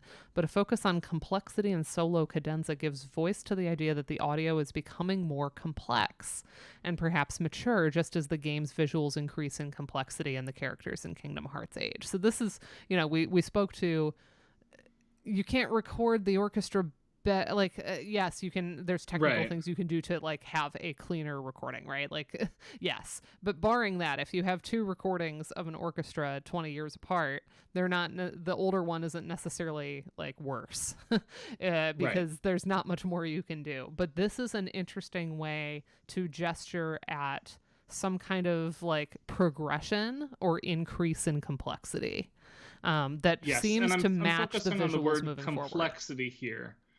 Rather, because again, like, is the Kingdom Hearts 3 version better? Well, I don't know. What's better? Yeah. Right? You get to vote. Yeah. And maybe your opinion's different than mine. But is it more multi-layered? Is it orchestrated for more instruments? I think objectively, yeah. There's more going on, which again does not take away from or add to the elegance of the original. Right. But it does make it sound fuller. Mm-hmm. Again, whether that is better is up for grabs, but it gives us this idea that just like the visuals, is Sora's look better, more iconic on Unreal Engine 4 than it is on the PS2? Well, again, you get to decide. I'm almost inclined to vote no, frankly. When I picture Sora, I picture the PS2 polygon version, for instance. It's not that I don't like the Kingdom Hearts 3 presentation, but like, if you close your eyes and imagine Mario for yourself, did you picture him in 2D or 3D? Did you picture the polygonal Mario 64 one, or the Mario Odyssey version with a Luma attached to him, or the Mario Galaxy one with the Luma attached, or the Mario Odyssey one where he has the anthropomorphized cap on his head, right? None of those are wrong, and some of those are more technically complex than the others. But I think that's where I'm at with the comparison. I don't picture Bob Hoskins, and neither do you, Julianne. Of course, Julianne. Julianne immediately hears Mario and thinks Bob Hoskins. Of course. Amazing. Yeah. No, that's absolutely. And Mario in particular, I picture, the way that he was like cartoonishly drawn in the 80s and 90s too. So like even back then, when I would picture Mario, I would picture the drawing versions that were in like all of the guidebooks and, just like all the stuff. And Princess Peach too, gets that redesign in the mid to late 80s to get the pink dress instead of the white and red one that she has in Mario 1. So like, I think even back then, I wasn't picturing the version of the 8-bit one, even though I have a lot of 8-bit little guys over here. I have this guy. Oh, wait, I'm showing you. I need to show the other camera. That camera. This was a Pepsi cap. Oh, so yeah, nice. I have him on my desk. I have a little, like, Mario section over here. But I also, on this same section, have this guy. He's holding a violin. That's amazing. That's the best. This was a tip at a gig. Because the bride and I had met on Zoom and she saw my video game background and I was like, oh yeah, I'm a video game musicologist by day. And then that's a hell of a tip. She could have paid you with that, Dana. Well, I mean, I did get paid, and then this was included with like little thank you notes for me and the cellist, and it was actually the first gig after like everything shut down for COVID. It was the first gig I played again. And she was like, you probably already have this, but I just thought of you because like you're a violinist and you do video game stuff. I was like, this is the coolest tip I've ever been given. Anyway, Yeah. I have both old school and modern Mario sitting right next to me. So just goes to show you, it's not necessarily better or worse, or more iconic one way or the other, but it does represent changes in technology moving forward, and certain capabilities in these different engines. Oh, apparently I cut the page number off and put it in. I did this kind of late last night. Yeah, it's fine. All right.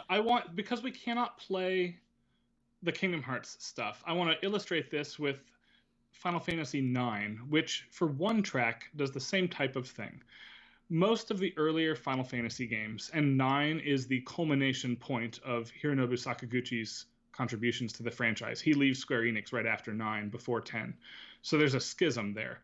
The first 9, all the rest, right? This is the last one in our minds when this was released. And all the first 8 games, except 2, have that opening bridge theme that shows up either at the very beginning or at the very end of the game. The da da da da da da da da, right? This game has to reference that because it is the culmination game in the same way that Kingdom Hearts 3 is the culmination for Kingdom Hearts. But it does so in this kind of fuller, I don't want to say more complete, but definitely more complex way, that it doesn't even have to complete the melody for us to know what's there.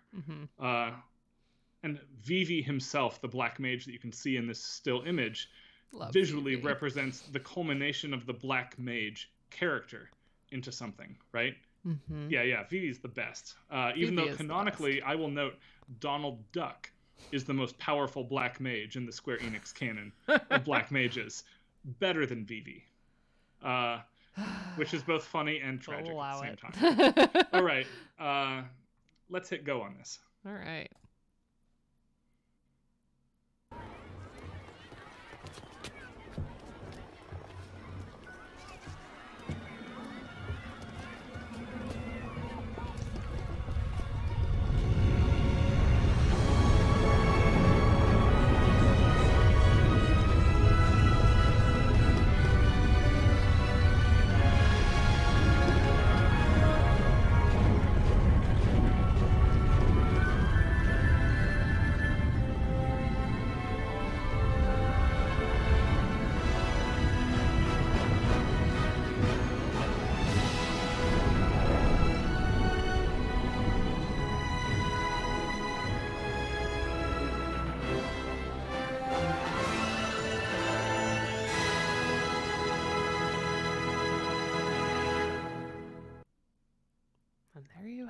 Right? It's not the original piece, but it is enough to trigger all of the emotions of having that piece arrive to you in a new way. And the swelling strings. And that's absolutely the same enterprise with which Shimomura scores a full third of Kingdom Hearts 3.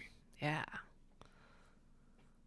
So recent remasters have, as we saw, done similar things with introductions and ends of pieces. And this is where you're able to work in a little bit on the Pixel remaster, which I think we had just kind of finished streaming when you were like writing this chapter. So it was fresh for us. They came out when it was very convenient for them to release as I was finishing this, actually. Yeah. So you're able to just kind of throw this in to just be like, other things are doing this too. Where we get newly arranged soundtracks. As you know, we streamed a bunch of them. We did 6 in its entirety as kind of like a 5-year anniversary celebration. But also we had touched on most of the, I think we looked at all of them at least briefly, where we like listened to a track or two in comparison. Yes. And whenever people ask me, oh, what do you think of the remasters? I'll always say that 5 swung for the fences a bit more on some of the arrangements in ways that I think they played it a little safer with 6. 6 is great. Most of the time 6 did kind of where we were like, this is how we expected this to sound. But when they decided to add new stuff, it was usually awesome. And I wish, I would wish they had been a little bit more out there. Because even stuff where they added that like jazz element to the Narsh track at the beginning of the game, and I remember I didn't like it initially, and now I'm kind of warm to it because they like did something really different with it, and it changes the feel of the space in an interesting way. So again, not necessarily better or worse, but I would definitely was like initially like, oh, this is so weird and different, and like gives it a warmth that I don't associate with this like snowy area. And then I kind of was like, it kind of fits the like steampunk nighttime vibe. Like there's pieces of it that still fit.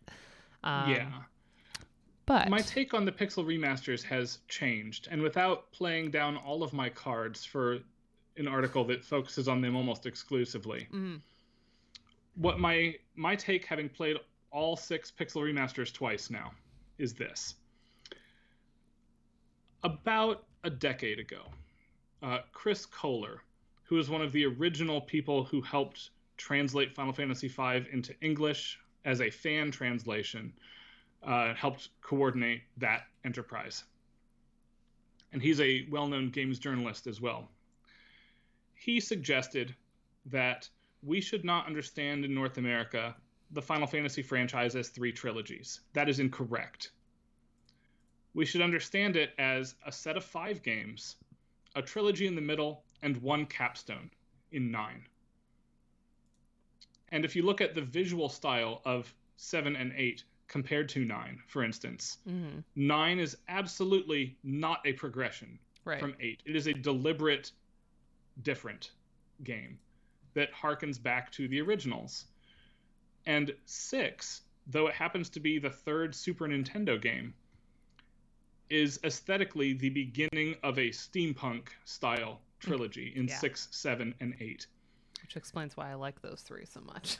I just love that style. Well, that's neither here nor there, though. But the first 5 are a traditional swords and sorcery fantasy aesthetic in the Dungeons and Dragons style. Yeah. In a way that 6, 7, and 8 are uninterested in.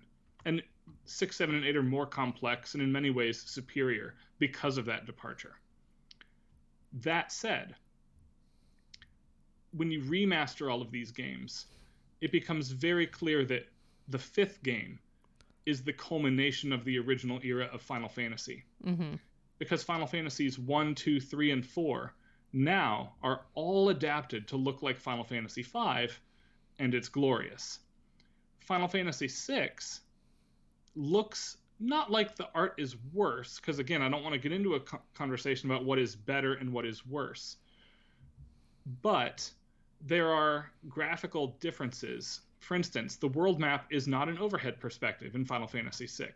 It's a Mode 7 bend of the world that is not complete. A 3/4 scale 3D drawing that does not aesthetically fit into a box the way that the first 5 games do. And much of the soundtracks, there's some similarity between the first 5 that the 6th title does not have. The jazz elements, for instance, come in 6, as you mentioned. The opera sequence, which really swung for the fences on the Super Nintendo chip in the 90s. How do we make that, again, more complex, dare I say, better? And it turns out that there is this understanding of allowing our imagination to fill in a gap with the human voice that Will Cheng's chapter on Final Fantasy VI speaks to with incredible elegance. That he predicts the failure of Final Fantasy VI Pixel Remaster immaculately. And I do think the opera sequence is a failure. And we talked about it, and then we watched it and talked about, like, there is kind of a no way of replacing the original for me. And I've seen wonderful covers that I adore, obviously, like Jill Versa, like wonderful covers of it that I can accept as being equally good in a different way. But there is never a point where I'm like, oh, this is in any way better than the original. Is just its own beast, you know?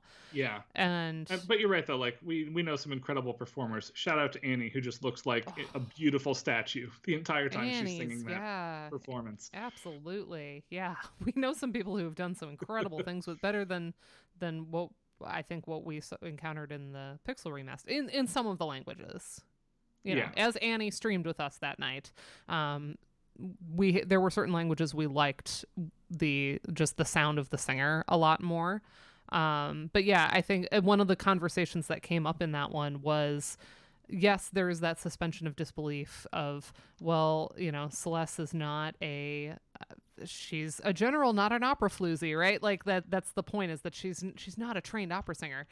And yet I think a lot of us wanted it to be this like magical, like she just happens to have an opera singer voice anyway. Right. And them leaning into the like, no, it's just like a decent pop voice that's in tune, like, but she doesn't have all of that, the mechanism and the strength to project the way an opera singer would. I was disappointed in that. Like I want that to be, it's a magical transformation for her character internally that I'm okay with them like fudging the realism and making it like bigger than life. Because to me, that's like a projection of how it feels to her on the inside.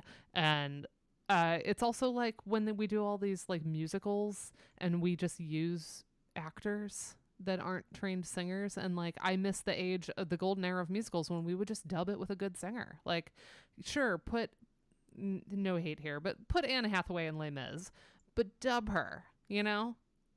She does okay, but like I'm not there to see this type of musical with voices that are like fine. Or some of the Disney remakes have the live action remakes, they've been doing the same thing, and I'm just like, I'm okay with you like making a little magic for me here. Like, please. Yeah. I think, Dana, I just sent you a link over Facebook chat. I think we can get away with this because we've not been pinged on our Thursday streams for this. Let's show one example of this loop point obfuscation in the Pixel remasters. And we'll do the Final Fantasy I town theme. All right, let me quickly, I'll just put it in the PowerPoint so then it does that. So let me. Sure, yeah. Where were we? Transcendental etudes. Da, da, da. Okay. Gonna just make a new slide here for a minute. But one of the things I am arguing, and I think that the Pixel remasters and Trials of Mana have proven me right on this point in the arc of time here, is that the type of stuff that Kingdom Hearts 3 does with its reuse of tracks to, scare quotes with me again, expand the track, have been mirrored in the Pixel remasters for the first 6 Final Fantasy games. Yes. Which is why this thesis ends up being a really good one, because it just kind of holds water in that sense. All right, let me put this back up. Yes, and I think I sent you a specific timestamp. This is one of those videos that's the whole soundtrack at once. Mm-hmm. So you need 125.45. Okay. 125.41, maybe. Oh, so like in a ways, 125.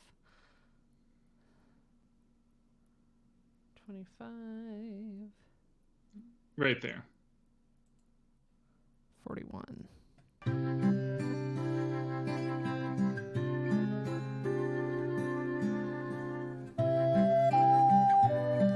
So here's our original town melody. I'm going to talk over this a little bit for the sake of copyright nonsense here. So listen with me as I chat. Slightly turn it down.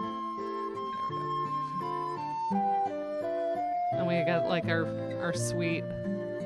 Yeah, and right here, do, ti. That would be the loop point. And instead we go up an octave. Up an octave to piccolo or recorder second octave. I can't actually tell right now. Is very common. To expand it, a 30-second loop to a 1-minute loop. And we also get a different string accompaniment. Yes. Kind of the real magic though is right here. where we hit the cadence.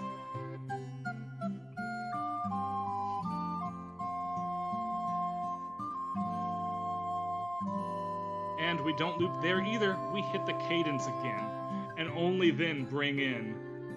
That forms the loop point there. It's so much smoother than the original.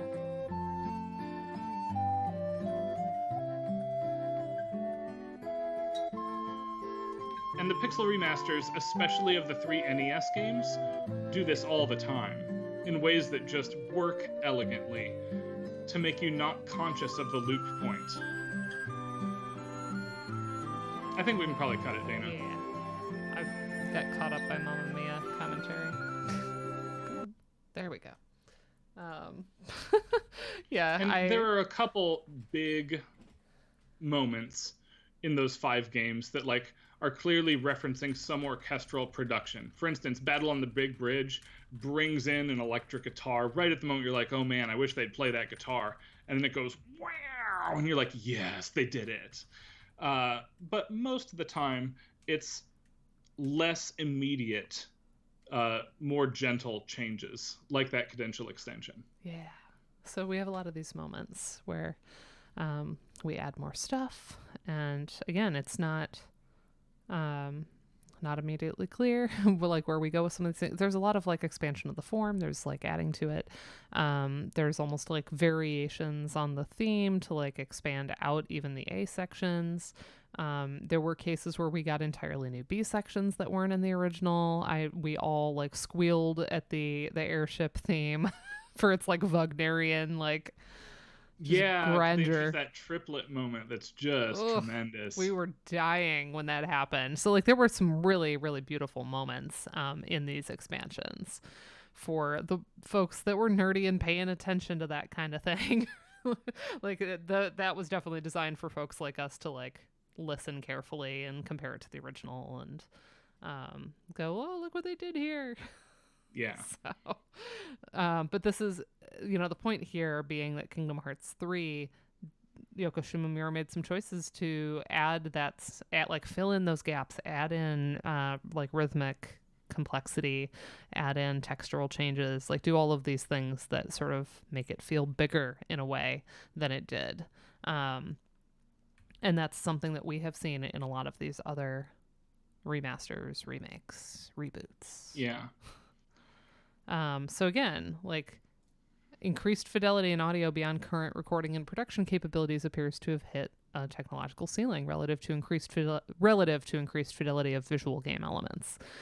Put plainly, and Ryan has paraphrased this already today, but the violin and the human voice are not improving. You get the voice, you get a good one, right? And the voice itself isn't necessarily getting better.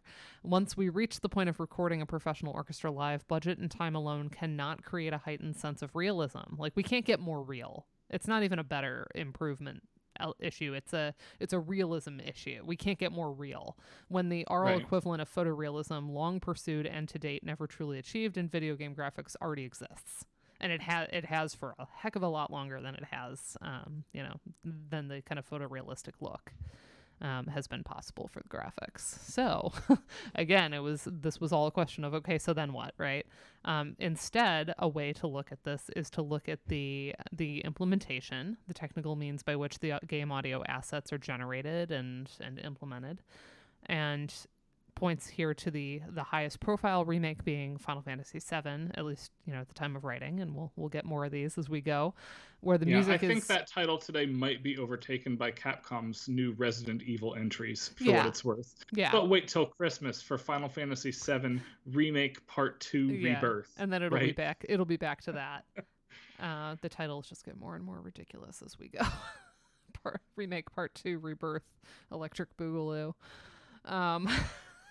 Where the music, and here one of the big differences, there's a lot of differences, and you have a nice footnote about our VGM together and specifically Julianne's portion talking about the Mako reactor mission and the kind of blurring lines of original combat and area music and some of the things that change there. There's a lot that changes, but one of the big things that changes just globally in that remake is the amount of dynamic audio and how it's responding to player activity. And so you say Kingdom Hearts 3 really doesn't have as much dynamic audio, or at least the sense of like chopping up and rearranging the original motives. But what we do have is dynamic transitions between like events in a boss fight.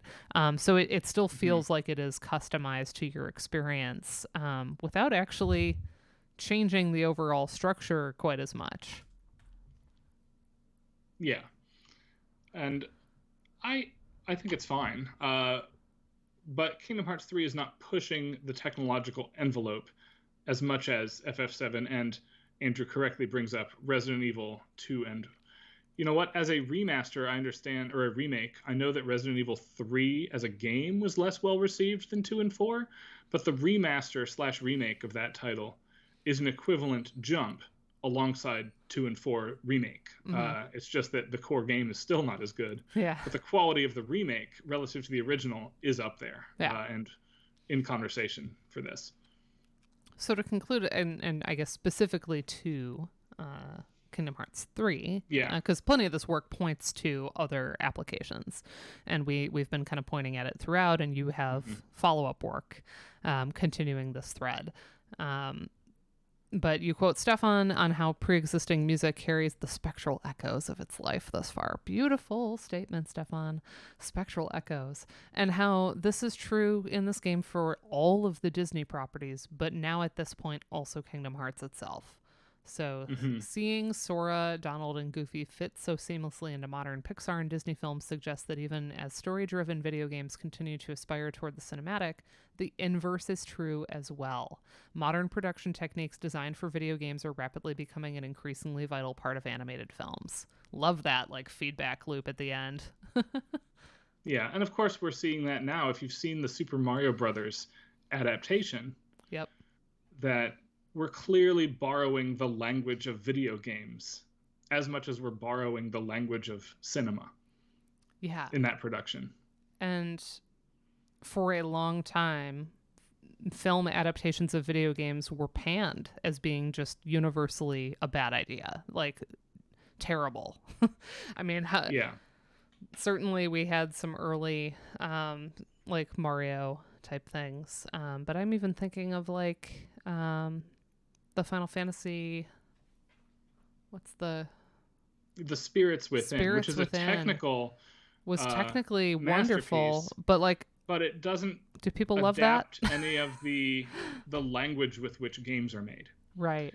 I don't think that that's particularly, like, I don't know, maybe I don't know many people that would say that's like a favorite film of all time, but yeah, there have been a lot of rough film adaptations of games. Yeah. Nope. With the last roughly, we'll call it 18 months, maybe 3 years, if you count like the Castlevania anime as the first good one of these, on Netflix, incidentally, and it is good. Sonic the Hedgehog was good, right? But as the cartoon, the Sonic the Hedgehog cartoon is okay. I think the first reasonable, and it is reasonable but not great, adaptation of a video game property to film was Angelina Jolie's Tomb Raider movie. But they still did not. That's a reasonable game because they took only the core ideas of the narrative and made an original action movie out of it with Lara Croft's branding on it. They did not adapt the game with the language of games in the way that if you've seen Nathan Fillion's fan-made Uncharted film, they're adapting the language of gameplay into a cinematic medium in a way that really works. That if you've now seen the new Super Mario Brothers movie, there's a whole animation sequence that's them moving from left to right as if they're playing a platforming game that looks something like Mario Brothers 1-1. Even though you'd have to be eagle-eyed to see it that way, you can know what you're looking at in terms of the techniques done, which I think is cool. I just pulled up like a list of films based on video games, and it's like reminding me of a lot of things that like I buried because they just weren't great, right? Or just... some of them are like so bad that they Mortal warp Kombat around to famously, being right? good again. I Right. think Mortal Kombat is that film, Yes. partly because there's a lot of good one-liners by Christopher Lambert. If you take out those, the movie's trash, right? Yeah. Obviously, Super Mario Bros. From 1993, Double Dragon, Street Fighter. So many of these, I'm like, oh my gosh, they did. You know, they made Silent Hill, they made Doom, they made Dead or Alive, they made Resident Evil, you know, Postal, Hitman, Far Cry, Max Payne. Like, I'm like, oh my god, I forgot all of these movies existed. We really have been trying and trying and trying to make video game movies happen since the 90s. Yes. But yeah, like I think some of the Pokemon Detective Pikachu like was going for a very specific like comedic vibe. And I don't have a lot of ties to Pokemon, but like I think that one was pretty well received, right? People were like kind of into the Chris Pratt whatnot of it. I felt like the Sonic the Hedgehog live action kind of got similar. People really liked Jim Carrey, right? The Sonic the Hedgehog live action movies are good kids movies. Yeah. They are not grand drama cinema. Right. And you know what? Sonic the Hedgehog was never made to be that product, even as a game. It was made for kids. Yeah. Right? And if you think about it as high energy children's entertainment, you could do far worse than seeing the Sonic the Hedgehog movies. If you're going in thinking you're going to see an Oscar award winning narrative, you're barking up the wrong source material. I'm very interested in this. This is just Wikipedia, but there's a section on like upcoming. I knew about the Five Nights at Freddy's because that's supposed to come out this year. Mm-hmm. But looking further down the line, I just don't follow this stuff enough. Death Stranding in the works, which I can imagine that done very well, and I can imagine that done not very well. Duke Nukem, Dead by Daylight, Ghost of Tsushima's getting adapted to a film. I did not know that. Metal Dead by Gear. Daylight is weird for me. Metal Gear makes sense. Yeah, Metal Gear makes sense. Portal. I can see it. Maybe. Again, these all really depend on like what they choose. Rabbids. What else? Space Invaders. I think I saw like a little announcement on that one. Not feeling Space Invaders. I think some of those early games, because like they're not heavy on plot, it's like to give them like some high concept plot feels weird. Right. So to make it a standalone film, like it's fun when you have like a Space Invaders reference in another video game movie or something, but like to make it its own film, it's like, is it going to be some like big like save the earth from the aliens, you know, action film? Like I think there's a way they could lean into it where it's like almost campy, like send up of like how the 80s might have done an action film of I don't know. Right. Like I mean, think a lot of those were originally created as political messages for the horrors of something. Like Missile Command shouldn't be adapted to film, right? The idea is that if you play that game, you will lose. Yeah. Infamously, right? Like, I don't know. So the last few, Streets of Rage, these are all live action, by the way. These are not animated ones. Streets of Rage is getting adapted. Tom Clancy's Ghost Recon, and Splinter Cell, and Yakuza. So a lot of these have like Yakuza has a strong plot. Like Metal Gear has a strong plot. Yeah, but it also has like ridiculous anime moments, right? Like, I don't want to lose the silliness in there. And to a certain degree, Metal Gear for a live is the action, same way. they may choose to keep it more serious. Like, sometimes they don't lean into the humor enough. Whereas, like, if it's animated, they almost feel like a license to keep, you know, all of the good, you know, the serious and the more comedic moment. I don't know. It's interesting. Looking down the pipeline of video game releases coming out, how many other big remasters and remakes do we have on the pipeline here?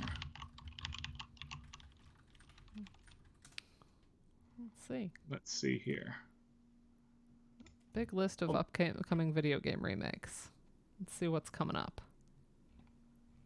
I mean, obviously Rebirth. Let's see. Layers of Fear. Oh, supposedly was supposed to release June 15th, so if it did, then there you go. Alone in the Dark. Oh yeah, 7 Rebirth.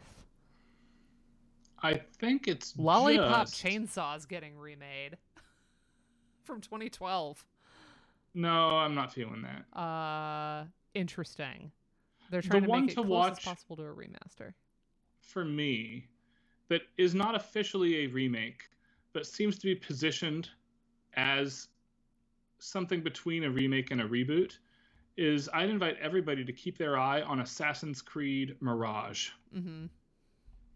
which has been positioned, at least, as a, here I'll use a new word, a retreading of Assassin's Creed 1.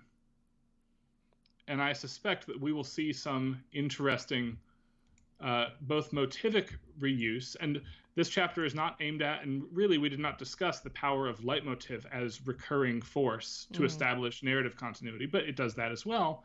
But I want to know how we expand to make it sound like a bigger, more colorful, lived-in space when we reuse those things as the focus here, rather than as this is the same tune, therefore we're recalling Altair, right? Apparently Silent Hill 2. That's one. Yes, maybe that one I did know. That's coming. Prince of Persia: Sands of Time. It says development has been rocky because of delays. Yeah, because we were supposed to have been playing it in January 21. So right. Dragon Quest III HD 2D remake. That'll be the next big contentious one. And just like Final Fantasy V, which incidentally, if any of you missed and want to hear some discussion on, I am playing through the Pixel remaster of that entirely all next week during the workday for charity. Ooh. So you can come listen to me discuss that over on my channel all day, Monday, Tuesday, Wednesday. But Dragon Quest III, which is a footnote in the United States, in part because just JRPGs were not popular in the NES era of gaming here, is canonically and in history like an important flagship release for the franchise in Japan.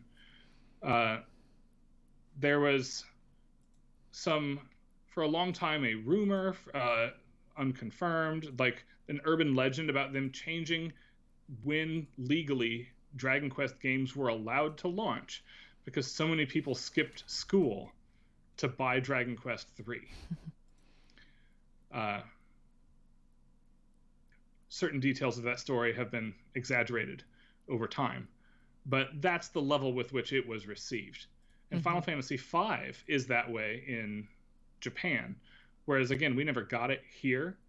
So the big one here is Final Fantasy III on Super Nintendo if you were like into gaming, camel case, or if you were you played games, it's Final Fantasy VII on the PlayStation in North America.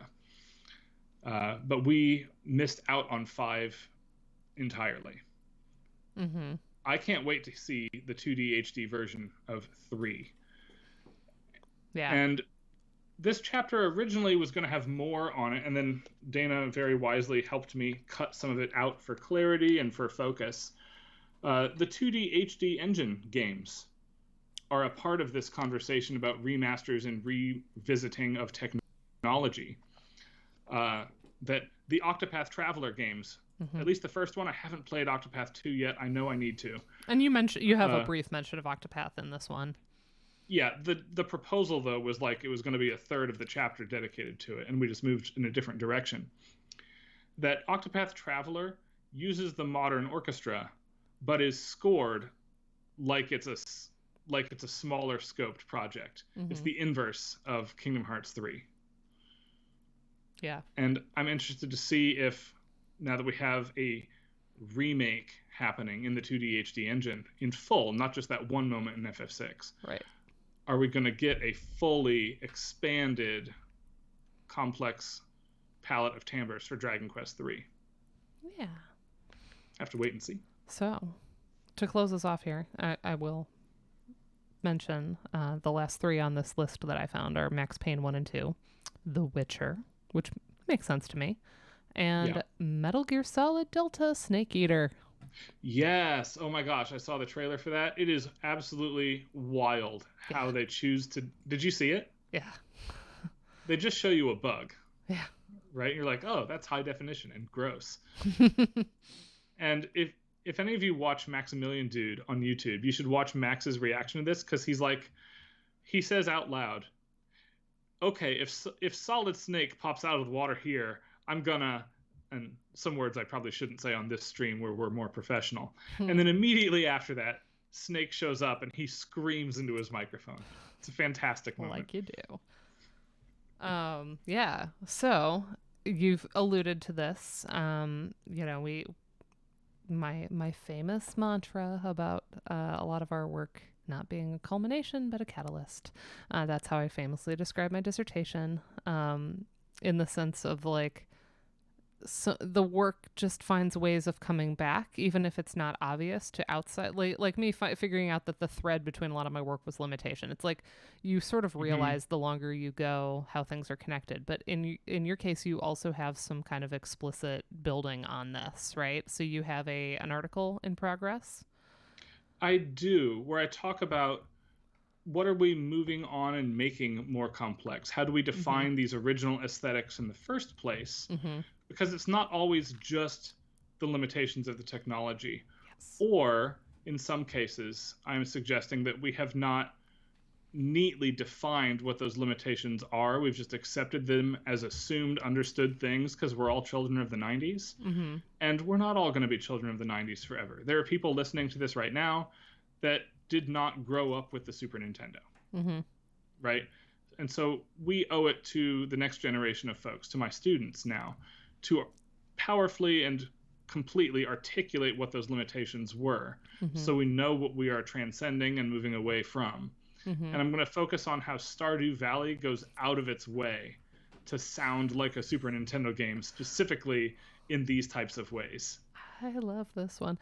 Ryan gave the seed of this as a Game SoundCon talk, and I was like, publishing when? And I have been on him ever since. Y'all, this is... I've said before, this is my favorite thing to date that Ryan has written, this Kingdom Hearts thing. That will blow this out of the water, just because like it was so and I am smart. Actually writing it now. Julianne is holding me accountable to 150 words a day over the summer. Habitica is changing lives. We now have Andrew. We have Sarah PC. We have some good folks in our party. Yeah, I'm so excited you're finally getting to that, because it's not a take that like 90% of people who would want to write about Stardew would do, or have written about Stardew. It's such a cool and like unique contribution, and it's going to be so useful, and I'm so excited. Yeah, because Stardew is like a really rich, lush, just you could write 10 articles on the music without ever articulating why does it sound like Chrono Cross here. Yeah. Right. And I think I might be, I don't know if I'm the only person who has the perspective, but I might have the right combination of things in line to articulate it uniquely. Yeah. Like I could get at a piece of that conversation, but I think it would be a very different one than you would write. So I'm very excited for yours. Yeah, I'm excited to everybody put knows some of I'm Matthew eventually Valente's work in publication form as well. Oh, I know. Like he's done so much to make this possible. Yeah. Y'all know I'm eventually gonna come up with what I want to say about, like, eventually I will reckon with my love of Stardew in some kind of official capacity. But it's interesting that, you know, sometimes you have a project that you feel very like almost proprietary about, where you're like, I kind of don't want anybody else to write about this. I want to like get in on it. It's mine. I'm going to play it close to this is one of those where it's like exactly the opposite, where I'm like, I don't want to do it until like, you know, Kate has a book, like has the Stardew chapter, but also has a book that I think I'm going to be drawing on. You know, certainly if Adriana publishes some stuff, like your stuff, like I'm kind of waiting for that foundation to exist before I do whatever I do with it. Yeah. I just have a feeling that that's the right way. And then I'll have, you know, my own take. So I know I have a feeling that's like an inevitability in my life, but I have not had the exact moment for it, and I'm willing to give it some time because there are some other exciting things down the pipeline. I have a couple really interesting projects coming up here, So it's Yeah, I've got as that do one in the you. works. And then I also have, totally unrelated to all of this, uh, for Karen Cook, an interview with Chase Bethia I got to do a couple Yeah. months ago that's forthcoming. That's really fun. Yeah. So I've got some neat stuff on the pipeline yet. And then from there, do you keep like a wish list almost of like topics I eventually want to do? Do you do anything like that? Where you're like, I don't have time for this right now, but I have an idea, so like write it down. Sometimes I have one project on my, like, ooh, I could do this, but it's so big I'm scared to address it list, if that makes Mm-hmm. sense. Yeah. Uh, Relative to a lot of other people in the field, I don't necessarily think it's a good idea per se to chase the newest stuff. But I also like chasing the newest stuff. So Yeah. when I have something to say that I can tap into my history knowledge for, I like to relate that knowledge to whatever is coming out. In the same Yeah. way I was able to do this with Kingdom Hearts 3, for Yeah. instance. But the next big project for me in my mind, and you've heard this from me before, I don't know if the rest of the stream has, is I had a real success writing on Final Fantasy VI as opera. And I would have a lot of reading to do. But I feel very strongly that Final Fantasy IX is theater, in very much the same analogy. And nobody has written on it from that perspective yet. Mm-hmm. And that Project Memoria demonstration of Final Fantasy IX has really lit a spark under that again. That might be next year's Cool. project. I like that. But I'm giving myself 6 months of doing nothing that I haven't already signed up for, except the article I'm writing for you, Dana. Yay. He Because says I'm this like hosting I'm editing NACAGM. it. It's just that I'm so excited for it that it's become kind of like my property in that sense. Like That's right. Dana he is says going it's to for me. unofficially edit this before I submit it to JSMG. Yeah, I've already offered to edit, offer any editorial help I can, just because I'm excited to see it happen. But yeah, it's not my project in any way, shape, with or the form. conference hosting in early 2024, I am giving myself a semester away from thinking of new ideas in the hopes of just making a good conference for everybody. I think that is a wonderful thing. And with that, I will let you enjoy your Friday. Let everyone enjoy their Friday. Thank you for spending over 2 hours with me. Not that we don't do this regularly, but Right. I was excited to finally get to this one because, like I said, even when the first draft came in, like, yeah, we made some significant changes in scope, deciding to basically just focus on Kingdom Hearts 3. Like, there were changes that were made, but I felt like the editing process for this one was very smooth. And at every point, you just had like a clarity and a strength in this idea that it just worked. Yeah, I was really happy with how this one turned out. I'm pretty pleased with this. So hopefully my next set of writing comes out Yeah, just as smoothly.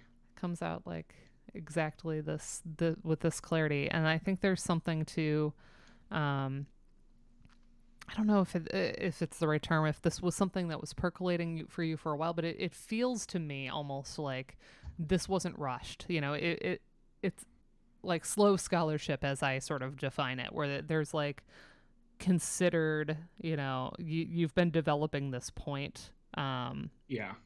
for a long time in a lot of different ways, and then it kind of coalesced beautifully. Like, I think a lot of the shout out to Andrew, I think Andrew's writing tends to always be like that too, where there's just like there's constantly thinking happening, and then when you go to set it down, it never has that like dashed off, like rushed quality to it where you're just like, get a line on the CV, go go go.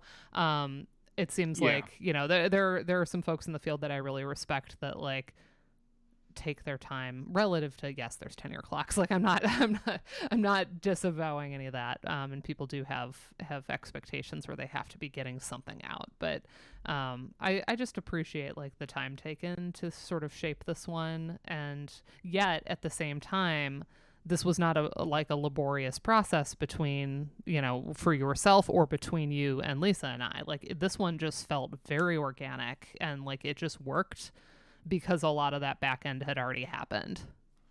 Yeah. I also was able to fill a very specific niche for the book as a whole, as kind of the technical chapter, if that makes sense, which is Mm-hmm. not downplaying anybody else's work by any means. But I was asked to do a specific job that Mm-hmm. you knew I was good at, Mm-hmm. which is really helpful. There was no stepping outside of a comfort zone for this one. Like, I knew what the book needed, and I knew how to deliver it Yeah. And I here. think even if you wanted to stay in the same book, you're assigning this to students, assign this one and then have them read Dominic's chapter in the same book, the DuckTales one, because they end up informing each other in really different ways. Yeah. Because Dominic's thinking about like the retrocursive, like that term that he's using, retrocursive versus retrospective, and then you're sort of talking about like all the remake, remaster, redos, Yeah. redux. And so I think that those will pair well together, but I also think that you're going to be able to, once some of Stefan's arrangement stuff comes out, like those will pair really nicely together. So there's a nice synergy with the field, which I think is just very natural. You are a relationship builder, you are a social person, you connect people to one another, as evidenced by the stream, but also anyone who's been at a conference with Ryan knows that he's like introducing people to people and making connections happen, and that's like fostering bridges to the industry is something that you've always done for yourself naturally, but you always make sure that you do that for other people too. And in a weird way, your scholarship is doing that too, because it's like naturally connecting to all these other places. So thank you for that. Yeah. Well, thanks for having me on, Dana. This is, again, really fun. Here's hoping that next year I have something interesting to come back and do on a Friday. That'll be fun. I think next week I'm finally going to play my conversation with Lisa about this book and then talk a little bit about her Cuphead chapter. But we did like a nice sit down chat between the two of us about like the entire process of this book. I learned a little bit about Lisa's background that I didn't even know. Because I did the whole like, well, what instrument did you play? What was your life before you went into, cartoon music and stuff? And then where this book came from, how she brought me on, the whole process of editing, like some of the decisions we made. So we actually pre-recorded that in like April, and I've just been sitting on it just because of schedule stuff on my end. So I think that'll be next week. That seems like a good thing to do. And then from there, I think we finally will jump. I'm trying to remember if I have any more video game book stuff or this book. Do you have Tim joining you yet? Summers? Yeah. Well, that's what I'm thinking is I want to see what kind of involvement he wants with the understanding video game music as we summer of summers. But yeah, that'll be like the big, probably July into August from there. But okay. I don't remember if we have any other upcoming. I need to split my Kudo document. I have a Google document where I've just been like keeping all my notes, and it's like hundreds of pages now. So I need to maybe split this into like seasons, just so I have all of it. It's kind of nice to have it all in one place though. So I don't know. Yeah. But as I go to load it, it's like massive. Who else do I have coming up? Anybody? Yeah, nothing coming up other than we're going to try to get Neil on this summer. So he's traveling until July. He's going to look at European pinball machines, as he told me yesterday. So I'm excited because I think that's clearly going to be a book, right? Based on the keynote. It should be. I can't wait. Yeah. So he will be in there somewhere, but I think after next week, after we discuss Lisa's thing, like our book, then we'll jump right into Tim Summers. So get your copies of Understanding Video Game Music ready, and then we'll figure out from there. And then luckily that gives me like a buffer where I can start scheduling some other people to come on and not be like crunched, because I had a little bit of that this year where I crunched and I was like, no one's responding to emails. So anyway, thank you all for staying. Enjoy your Friday. I'm gonna cook out. Bye, everybody. Bye.